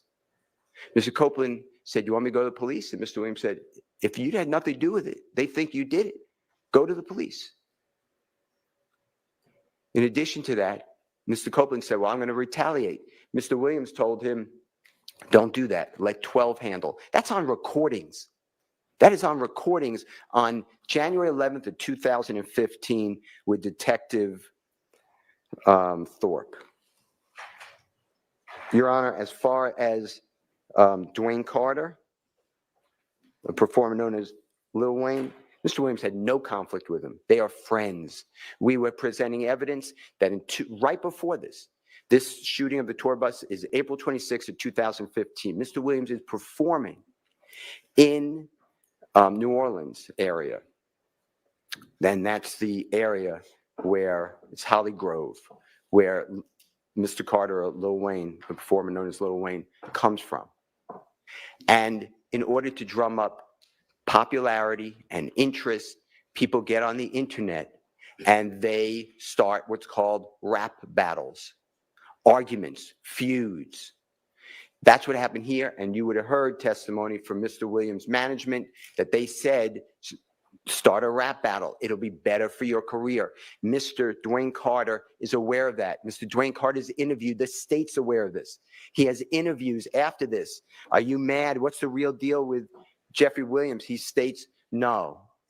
He's great with me. He brought popularity to me. He loves me. He idolizes me, and I love working with him. They did an album together. In 2014, they're in the studio together, making music together. It is all made up that Mr. Williams is involved. Mr. Williams gives a statement. The state refuses to put it in and then stop me, the previous judge, from cross-examining the detective. His name is Racy.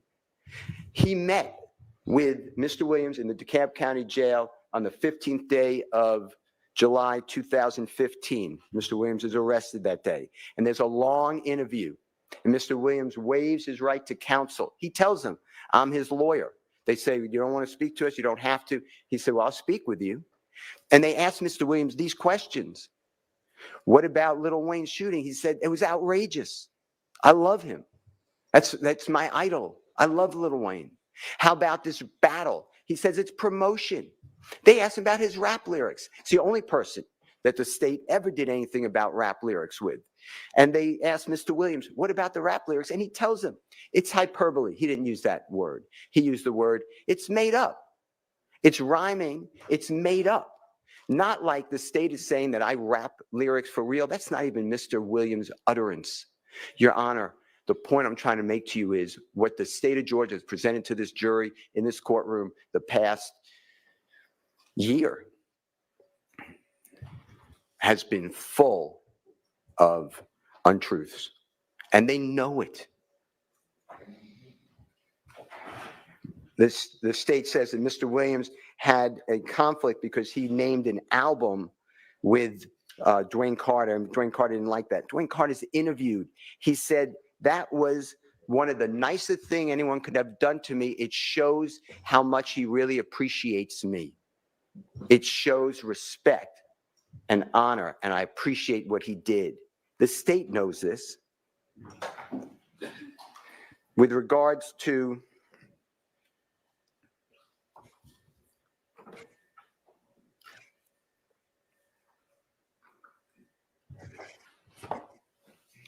Jimmy Winfrey, what the state did is they put in a recording. It's not Mr. Williams. It's a jail recording, Mr. Winfrey and an unknown person. And an unknown person says, when you get out, you're going to get a Porsche and $250,000. Mr. Williams not privy to that. The state looked at all of Mr. Williams' bank records, everything. They undressed him financially. There's zero evidence Mr. Williams did anything for Mr. Winfrey. The state tells you that Mr. Winfrey asked for money for a lawyer. The conversation was, and it's recorded, it was with Mr. Williams' manager. And Jimmy Winfrey said, I need to show that I was gainfully employed for the court. Can you get me something from YSL? And the manager said, yeah, if we have it, and if it's true, yes, you can have it. That is it. There's no evidence that Mr. Williams paid for anybody's lawyer, Mr. Winfrey or otherwise. In addition to that, Your Honor, the social media postings with Mr. Rashawn Bennett, also known as YFN Lucy. So Mr. Williams, the state tells Mr. Bennett on social media, I would have killed you if I didn't like the way you take care of your mother and children. That is the post. What they don't tell you is Mr. Bennett, who is also, to his credit, trying to drum up his career. Mr. Bennett is picking on Mr. Williams, who's a much higher profile artist than Mr. Bennett at that time. And Mr. Bennett is saying that he slept with Mr. Williams' fiance, while Mr. Williams and she are a significant couple, that Mr. Williams' music is awful, Nobody should listen to his music ever. Mr. Williams responds by saying, we can do an album together if you want. Stop this. The man continues of how he's sleeping with Mr. Williams' significant other. And then Mr. Williams responds by saying, I would have killed you except for what you do. That is the context that they don't tell you about. And Mr. Williams did nothing to Mr. Bennett. In fact, the evidence would have shown, if we had time or we would have gone forward, that Mr. Bennett and Mr. Williams are on the red carpet receiving awards in California, sitting right next to each other and taking photographs. This is not the Jeffrey Williams is a known person who is all over the place. If he did something, somebody wanted him, they can find him. This is not he is not hanging out on Cleveland Avenue. What the state is saying are not true. The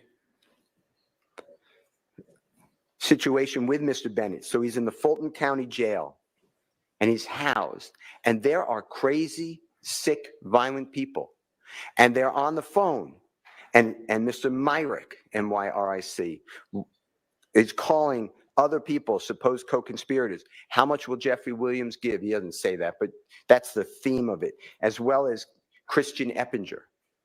What the state doesn't tell you is that when Mr. Sumlin is asked, hey, find out how much Thug will pay me to kill Mr. YFN Lucci, Mr. Sumlin says, I don't know his number.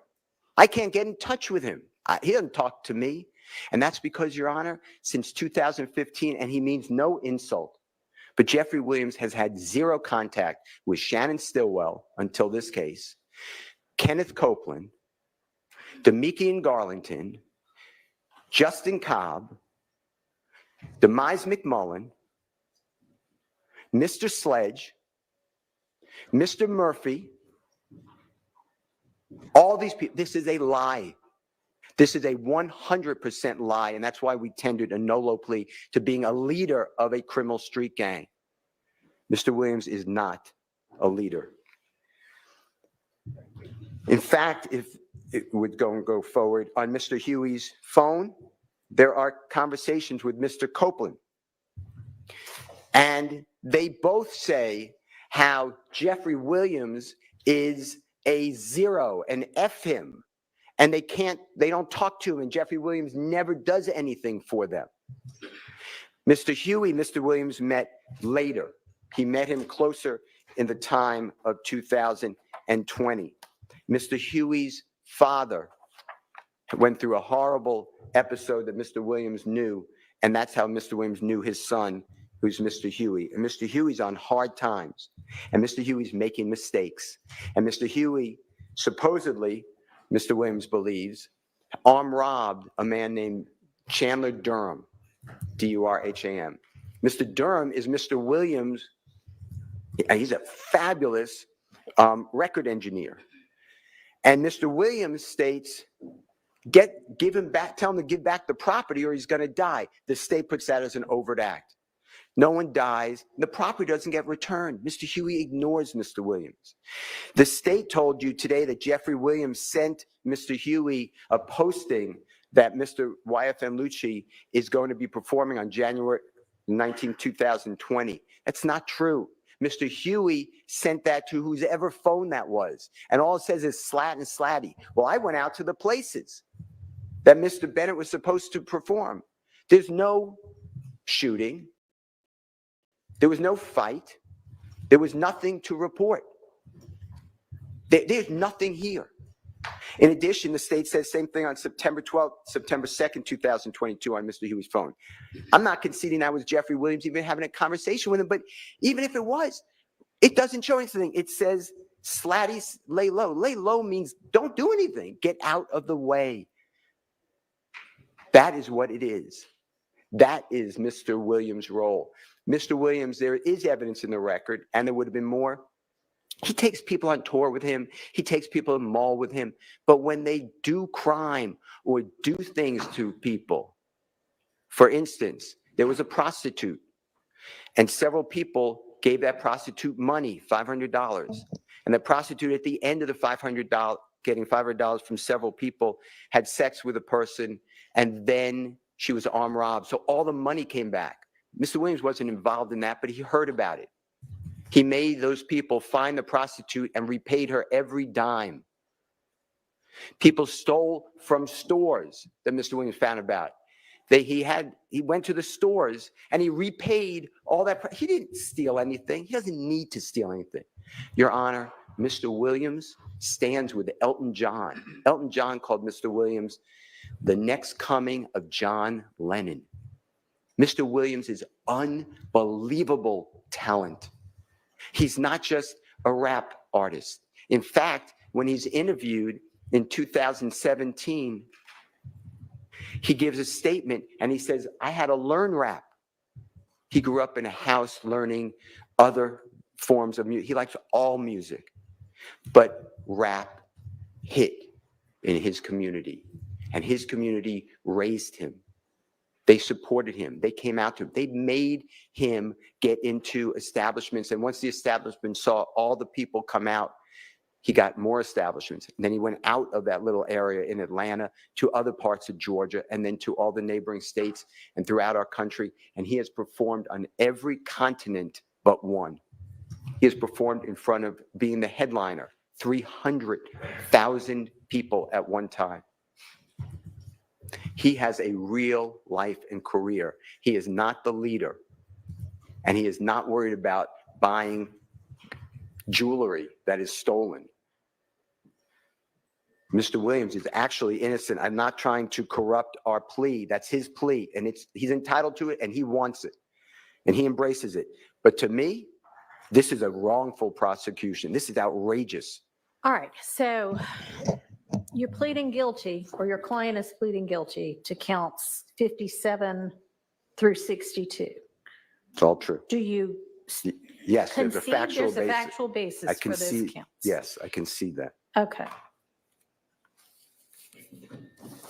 All right, I didn't mean to interrupt you. No, it's fine. And Your Honor, I'll answer any of your questions, but the point I'm trying to make is 45 years to serve 25 years in prison, when just this morning, it was a probationary offer. It was a probationary offer. The state knows, but they want to control. They have this theory of music, and they want to stop Mr. Williams from making music, from entertaining, just stop his life.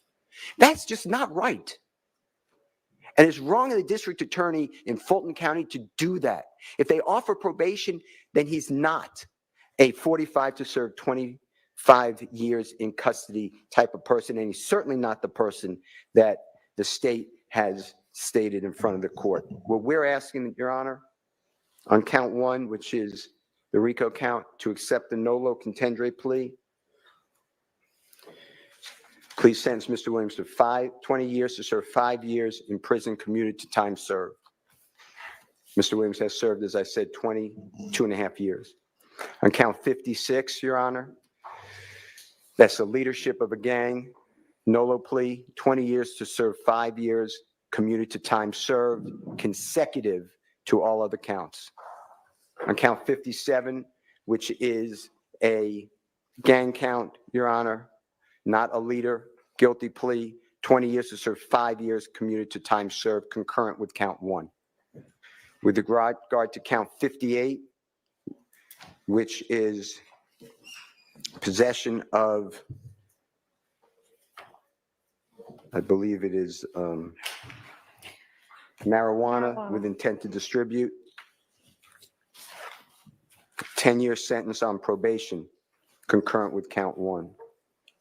On count 59, which is violation Georgia Controlled Substance Act, possession of codeine with intent to distribute, 5 years on probation, concurrent with count one. On count 59, Your Honor, which is violation Georgia Controlled Substance Act, possession of cocaine, 3 years on probation, concurrent with count one. Count 61, 5 years of probation. It's a firearm count, consecutive to the other counts, consecutive to before count 56. And then count 62, 10 years to serve commuted to time served. That should be a total sentence, Your Honor, that we are respectfully requesting the court to consider. I believe it's 45 years to serve 5 years in prison, commuted to time served, 40 years on probation, credit for the time already served and community time served. As I said, after 3 years of probation, the probation becomes non-reporting, and after successful completion of 10 years on probation, the balance of the sentence be terminated. Mr. Williams asked the court for house arrest for 3 years as part of the sentence, but house arrest specifically defined that Mr. Williams will be in his home or at any lawful employment, touring, studio, performance, business meetings, and the like. Wear an ankle monitor for the first year and pay the costs of same, and the company must be approved by probation department, and the ankle monitor to be affixed within 10 days of hopeful release from custody. Mr. Williams cannot possess a firearm, but he can be around licensed security who are armed or other persons who are lawfully carrying a firearm with a license. And that would be knowingly for Mr. Williams. Mr. Williams can transfer probation outside the state of Georgia. He has residences in the state of California. He has studios in the state of California. Mr. Williams be allowed to travel throughout our country and the world for lawful work-related industries. Mr. Williams wants to perform. He's going to do this anyway, Your Honor, but we made it part of the sentence. At least one concert each year at a venue, if they'll have him over holding 10,000 people, if that is workable for the venue and Mr. Williams' management, and he is going to donate all of the profits that he makes to a 501c3 charity. Mr. Williams wants to pledge $100,000 for the next 3 years to the Fulton County Sheriff's Office if they will hold an illegal firearm buyback to buy back firearms that are not supposed to be on our streets. Mr. Williams does not wish to go near the Cleveland Avenue area, not to insult that area at all, but it is just not a good idea under this circumstance. And he can drive on the highway, but otherwise not come within 1 mile of the area that we call Cleveland Avenue, and we can give the exact dimensions of that area. Mr. Williams must perform 100 hours of community service per year for the next 3 years as designated by probation department. Mr. Williams can associate, and this was agreed to previously, with people who are convicted felon or alleged gang members solely for lawful purpose of making music. All right, I see Ms. Love shaking her head, and I think it's fair to establish that until the entirety of the negotiations were agreed to, it was all up in the air. Sure. That may have been something y'all had already hammered out, but it wasn't, it's not anything they're bound to. Absolutely. Fair, okay. I agree with that. Mr. Williams can have no contact with any of the supposed victims, and there was an Exhibit A attached to the state's proposed plea agreement, negotiated plea agreement that was sent to you, so we adopt that Exhibit A, but we can give it to the court if you need those names. And Mr. Williams have no contact with any of the co-defendants in this indictment, with the exception of Mr. Quantavious Greer, that is his biological brother, as well as Mr. Sergio Kitchens. He's a phenomenal artist. He goes performer known as Gunna, G-U-N-N-A. Mr. Williams and Mr. Kitchens are contractually obligated, and they frequently perform music together. Your Honor, any other conditions that this honorable court deems appropriate? I want to thank the court for all your time. Always, I want to thank Ms. Percival for everything she has done. I want to thank Mr. Williams for allowing me to stand with him. And I really never thought we would be here, but this is his decision, I want to thank the Honorable Keith Adams, who may want to speak, Your Honor, but I can never imagine a better lawyer than Keith Adams. Mr. Adams, do you want to add anything to the record? Your Honor, I don't know that there's really much to add. Mr. Steele has represented to the court, I think fully and thoroughly, the breadth of our knowledge of the case. Mr. Williams's background, I think the court has not just heard it from Mr. Steele, but has had the opportunity to sit here and hear some of the evidence and kind of get a feel. You've had a chance also to observe Mr. Williams and then get a feel for him, his background, and so forth. You know, the only thing I can say about Mr. Williams that hasn't been said is that he comes from an area. You might have heard throughout the course of the trial that there was an album, a concert tour. We came from nothing. And that is true. Mr. Williams came from, you know, I hate to use the word abject poverty, but that really is the case. Came from an area where there was a significant amount of crime, where, as you've heard, he's had tragedy in his life and has observed tragedy in his life. And he has gone through a good bit. He has been involved in a lot, but he has raised himself up.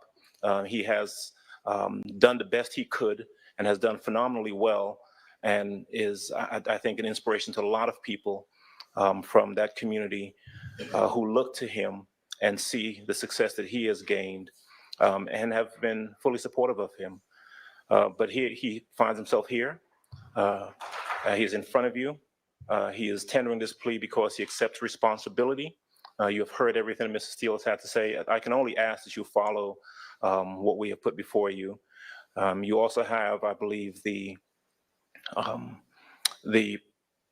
paperwork that was given to you by the state, which kind of gives you some idea of what they were looking for as well in terms of conditions on Mr. Williams if we were to ever reach some sort of agreement. And we ask that if you feel that there is anything within the state's proposal that might be appropriate in terms of sentence for Mr. Williams, that the court please feel free to do that. There is nothing that he puts himself before the court. And I think 2.5 years sitting, going through this process, challenging the process, but now standing before you and asking that you consider everything and sentence him appropriately in the way that we've requested. I'd simply ask you, I join Mr. Steele and Mr. Williams in asking you to do the same. And I thank you as well, as Mr. Steele did, for your patience with us and for bringing some order to the proceedings that candidly was needed. So that's all I have to say. I thank you again, and I ask you to consider everything that's been put before you. All right, Mr. Williams, is there anything that you want to say? Yes, ma'am. I take full responsibility for, my crimes or my charges. I want to say sorry to my family, my mom. My mom got 11 kids. I can't say all their names, my managers, my kids that's not here. Really everybody that got something to do with this situation, I want to say sorry for just having so much time invested into this, and I am a smart guy. I am a good guy, and I really got a good heart. I find myself in a lot of stuff because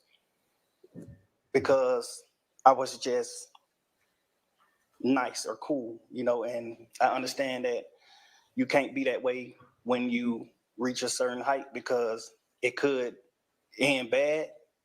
And they don't really have to have nothing to do with you, but it could end bad and it could, fall on you. And I know the choice is yours, it's up to you. And I hope that you allow me to go home today and just trust in me to just do the right thing and never see you again unless it's at a bar in the future or something. Just out of this type of situation, I promise you I won't ever be in this type of situation again. I'm going away. I've learned from my mistakes. I come from nothing and I've made something and I didn't take full advantage of it. I'm sorry. Through these last 2.5 years of my life, you are really, truly, honestly, the best thing that has happened to me, because you made everything fair for me and everybody involved on both sides, you know. I'm sorry to the sheriff, you know, everybody for just having to put extra time in. I know y'all got paid more money, but I'm sorry for y'all having to put this extra time in to be away from y'all family, you know, and I just hope that you find it in your heart to allow me to go home and be with my family and just do better as a person. I know what I bring to the table. I know what I am. I know the heights I've reached. I know the impact I got on people, period, in the community, you know, all people. I learned that late, like these past 2 or 3 years of my life, I kind of learned that late.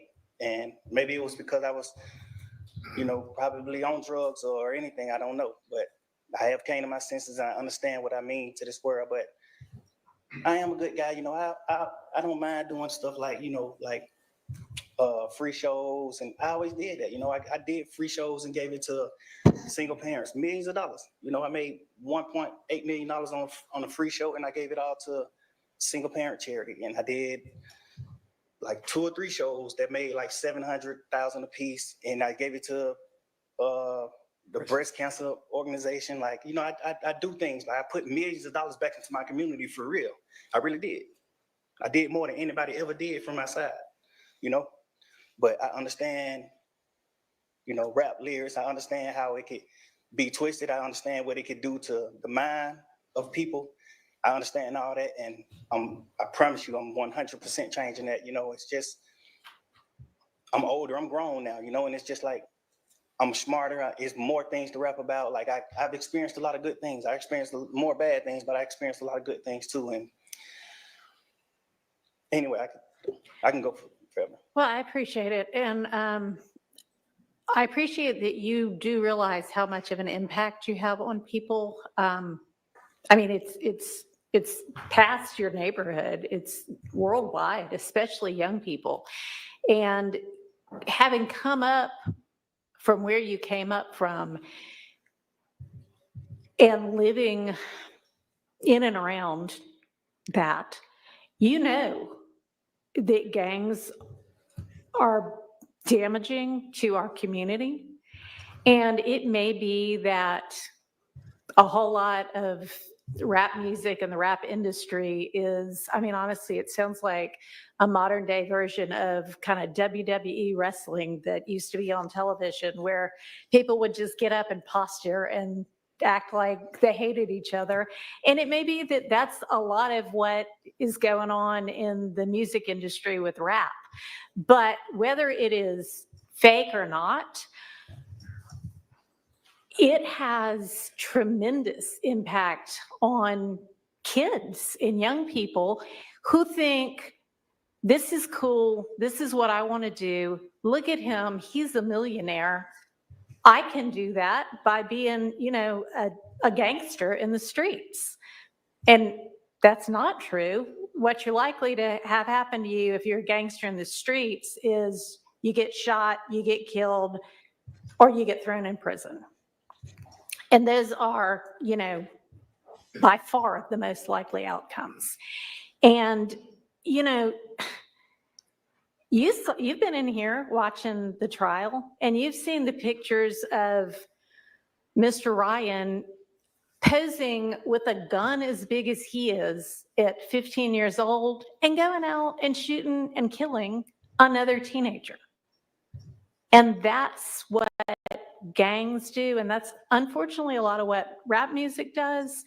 And if you are a modern day John Lennon, you know, I mean, he might have rapped too in this day and age. I don't know, but I know you're talented, and even if you choose to continue to rap, you need to try to use your influence to let kids know that that is not the way to go, and that there are ways out of poverty besides hooking up with the powerful guy at the end of the street selling drugs. And I know that happens for protection sometimes, but a much better way would be getting an education and setting, hanging around with people who set a good example. And you be one of those people that sets a good example. All right, so that's my high horse on that. I could also go on. But I want you to try to be more of the solution and less of the problem. All right. All right. So it is not lost on the court that the state, had they been able to come to agreement on certain special conditions, was willing to entirely dismiss the RICO count, was willing to entirely dismiss one of the gang counts, and was willing to entirely dismiss this, machine gun count. Was willing to give a sentence that permitted Mr. Williams to walk out of the door today, and therefore does not seem to be particularly worried that Mr. Williams, if on the streets, would be a danger to society. I'm taking that into consideration and crafting my sentence. And in permitting a nolo plea to the RICO count and one of the two gang counts, I would not be permitting the nolo to the one if you were not pleading guilty to at least one of them. But you are, and y'all admit a factual basis for the counts that you are pleading guilty to. I find there to be a factual basis for those counts, and for the remaining counts with which you are charged. I am going to impose a sentence, and I've taken a little bit of the suggested special conditions from the defense and a little bit of the special conditions suggested by the prosecution.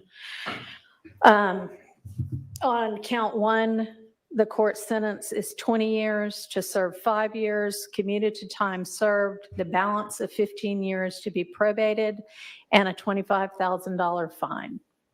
On count two, the sentence is 5 years to serve, commuted to time served. That's the minimum sentence that's permitted on that count. It is required to be run consecutively. I'm going to run it consecutive to count one, but I am going to backload.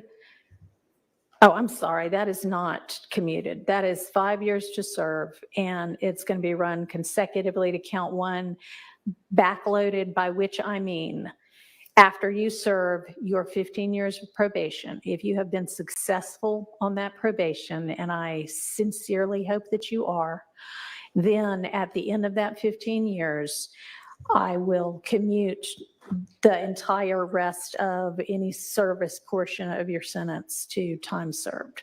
So I'll get to the end of it and give you the total sentence, but I'm also going to impose a $15,000 fine with regard to that count. Count 57, 20 years to serve 5, commuted to time served, the balance of 15 years probated, concurrent with count 1. Count 58, 10 years to serve 5, commuted to time served, balance probated, concurrent with count 1. 59, 5 years to serve, commuted to time served, concurrent with count 1. 60, 5 years to serve, commuted to time served, concurrent with count 1. Count 61, 5 years to serve, that is required to be also a consecutive sentence, so that's going to be run consecutively to count 56 and backloaded. Count 62, 10 years to serve, also required to be served consecutively, that's going to be consecutive to count 61, also backloaded. So essentially, the total sentence is 40 years to serve the first 5 years in prison, but commuted to the time that you have already served, followed by 15 years on probation, followed then by the backloaded 20 years, which can be served in custody and will be served in custody if you are not successful on your probation. If you are successful in completing your 15 years probation, that will be commuted to time served.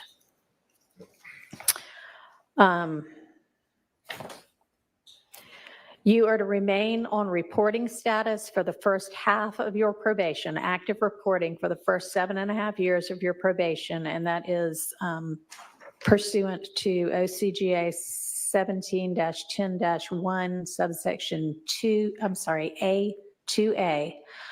And Mr. Steele and Mr. Adams, in order to keep him on reporting status, there needs to be good cause shown. We all concede that good cause is shown here? Stipulate. All right, I appreciate that. Special conditions of your probation. What good cause? What do you mean? Can I have a second, Your Honor? Sure. Let the judge. Thank you, Your Honor. All right. You had enough time to talk with your attorneys? Yes. Okay. All right, special conditions of your probation. After 48 hours from your release, you are to stay away from the metro Atlanta area, and that's defined by the U.S. Census Bureau. It may change, but you can look that up anytime to figure out what that is. For the first 10 years of your probation, subject to the following exceptions, you are permitted to be in the metro Atlanta area to attend any wedding, funeral, or graduation from high school, college, or graduate school of any of your immediate family members. And immediate family members is defined the same way that you all were contemplating it when you were negotiating. You can get here up to 24 hours prior to any such event, and you need to leave within 48 hours after any such event. In addition, during each year of your probation, I'm going to require that you come to the metro Atlanta area and make a live anti-gang and anti-gun violence presentation 4 times a year, each year of your probation, at a grade school, a middle school, a boys or girls club, anything like that, that type of group. And if you want to, that presentation can include a benefit concert, and these presentations may count towards your required community service hours, which I'm going to impose, that during each year of your probation, you perform 100 hours of community service. You are, and this is required by the fact that there's a gang conviction. You shall not knowingly have contact of any kind or character with any other member or associate of any criminal street gang. Exception to that, if your brother is a member of any street gang, I hope you talk him into getting out of it. Contavious Greer, and then also Sergio Kitchens, as long as you are contractually obligated to him. That is going to include anybody who is named in this indictment, except as absolutely necessary to conduct the lawful business of your musical career, and to any extent that the state is not agreeing to the exception for Mr. Kitchens. In the event that that part is not enforceable because it is only a portion of a special condition, going to provide that that be severable from the rest of this, and I'll put some case cites in the Senate sheet for that. You are in no way to promote any criminal street gang or any criminal street gang activity, including on any social media platform. You are not to utilize any hand signs, terminology, or language that promotes any criminal street gang. You are not to participate in any criminal street gang activity. You are not to knowingly engage in any contact with any of the victims that are listed in this indictment or with any of their family members. And you may not have in your possession or with arm's reach any kind of a firearm, because you're going to be a convicted felon. And that is, except I know that you have security and you need security. You can be within arm's reach of a firearm that is in the possession of either licensed law enforcement or licensed security personnel that are in your security detail or anybody that you're performing with. You are to submit to random drug screens and not use any drugs unless they are prescribed for you by a licensed physician. You are to execute a Fourth Amendment waiver that will permit the search of your person, residence, vehicles, and electronics for any firearms, any criminal street gang paraphernalia, or any illicit drugs. And as I mentioned with regard to one of the first of your co-defendants from this trial, at least since I've been involved, to plead guilty, our Uniform Superior Court rules instruct and provide that it is absolutely proper for a judge to grant leniency in sentencing when, quote, the interests of the public in the effective administration of criminal justice are served, unquote. And I think that this plea is in the interest of the public and in the interest of effective administration of justice. Have been trying to ensure that to the extent I can, this trial also abides by that. It's been challenging at certain times. I find your plea to be freely, knowingly, intelligently, and voluntarily entered with an understanding of the consequences, and I accept it as such. I also need to inform you that your attorneys were going to represent you through either the last day of this term of court or 30 days from now, whichever is later, and any of the filings that were mentioned that need to be filed within that time, they would file on your behalf unless they are permitted to withdraw from representing you before that time.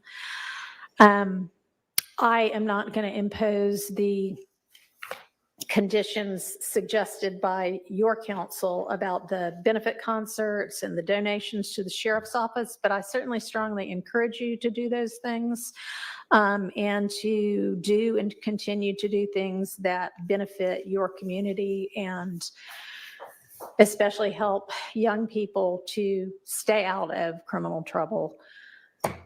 And unless there is anything from counsel other than that. I have one matter, Your Honor. Okay, and does the state as well? Yeah. Your Honor, with regards to Mr. Williams being permitted to come to the Metro Atlanta area Yes. or Cleveland Avenue area for funeral or the other items, Right. can you also consider, God forbid, there's a serious medical condition of a person that In is, his immediate family, yeah. certainly, we can add that. And I also meant to mention, because I know you do travel all over in order to pursue your career, that it's permissible for your probation to be transferred to out of state, and that has to be done through probation, but that is fine with the court. And you may also keep your, nobody's mentioned it, but keep your passport and travel out of state and internationally to the extent that you need to do that for business purposes as well. All right, Mr. Vadi. Yes. What if this airplane lands and takes off? The Attorney just wanted me to urge the court, due to the fact that the Thomases have been negatively affected incredibly traumatically by what has been discussed by both parties here today, to make a brief statement as she believes that they fall within the exception or within the bounds of Marcy's law. If the court would allow, I understand the court made a ruling earlier as it relates to that, but she wants All right, thank you. And I appreciate, well, I cannot even begin to understand what they must, anybody must be going through when they lose a family member to violence or criminal violence. Mr. Williams himself has expressed his own sorrow to the family. I, again, am going to stand by my belief that the appropriate time to hear a victim impact statement from them is at the close of the trial that contains the murder count with regard to their family member. All right, thank you. Okay, court is adjourned. Good luck to you. And I'm going to have there better be no violations, but if there are any, you're coming back to see me. Yeah. All right. Thank you, Your Honor. And you're,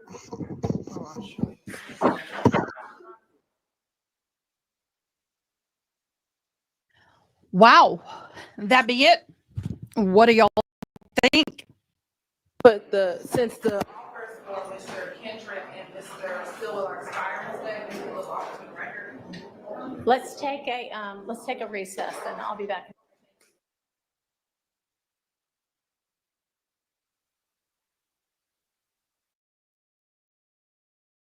Across all the other counts in the indictment. My math isn't the best, but that's life Yes, plus still there.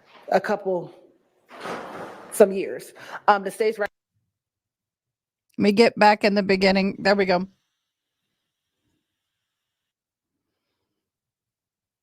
And play. imprisonment. He's charged with count 57, which was participation in criminal street gang activity, which carries a sentence of 5 to 20 years. He was also charged with count 58, which is violation of the Georgia Controlled Substance Act. That is for the possession Right, marijuana. of marijuana, which Yeah. carries a sentence of 1 to Yes, 10 it's years. free. As of now. As to count 59, I believe that's the possession of codeine with the intent to distribute, which is 1 to Loading. 5, which is 5 to 30 years. And I count know. 59, which is the possession of cocaine, which At is, 60s possession of cocaine. so 59 was the codeine, 60 Right. is the possession of cocaine, which was 1 to 5 years.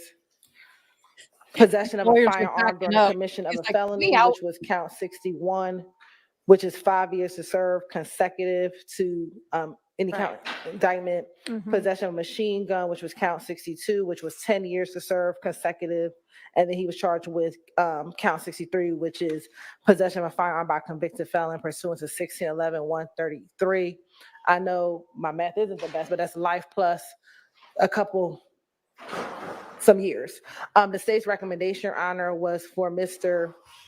Kendrick to plead to count 1, conspiracy to violate the Racketeer Influence and Corrupt Organizations Act, which was 20 to serve 15. Count 2, the murder reduced to voluntary manslaughter, 20 years to serve 15. 20 years to serve 15. And then to the gang count 57, also 20 years to serve 15, all to run concurrent, and the state was willing to null pros all the other counts in the indictment. All right. And Mr. Kendrick and the attorneys associated with you, I want to make sure that y'all know that unlike what happened with Mr. Williams,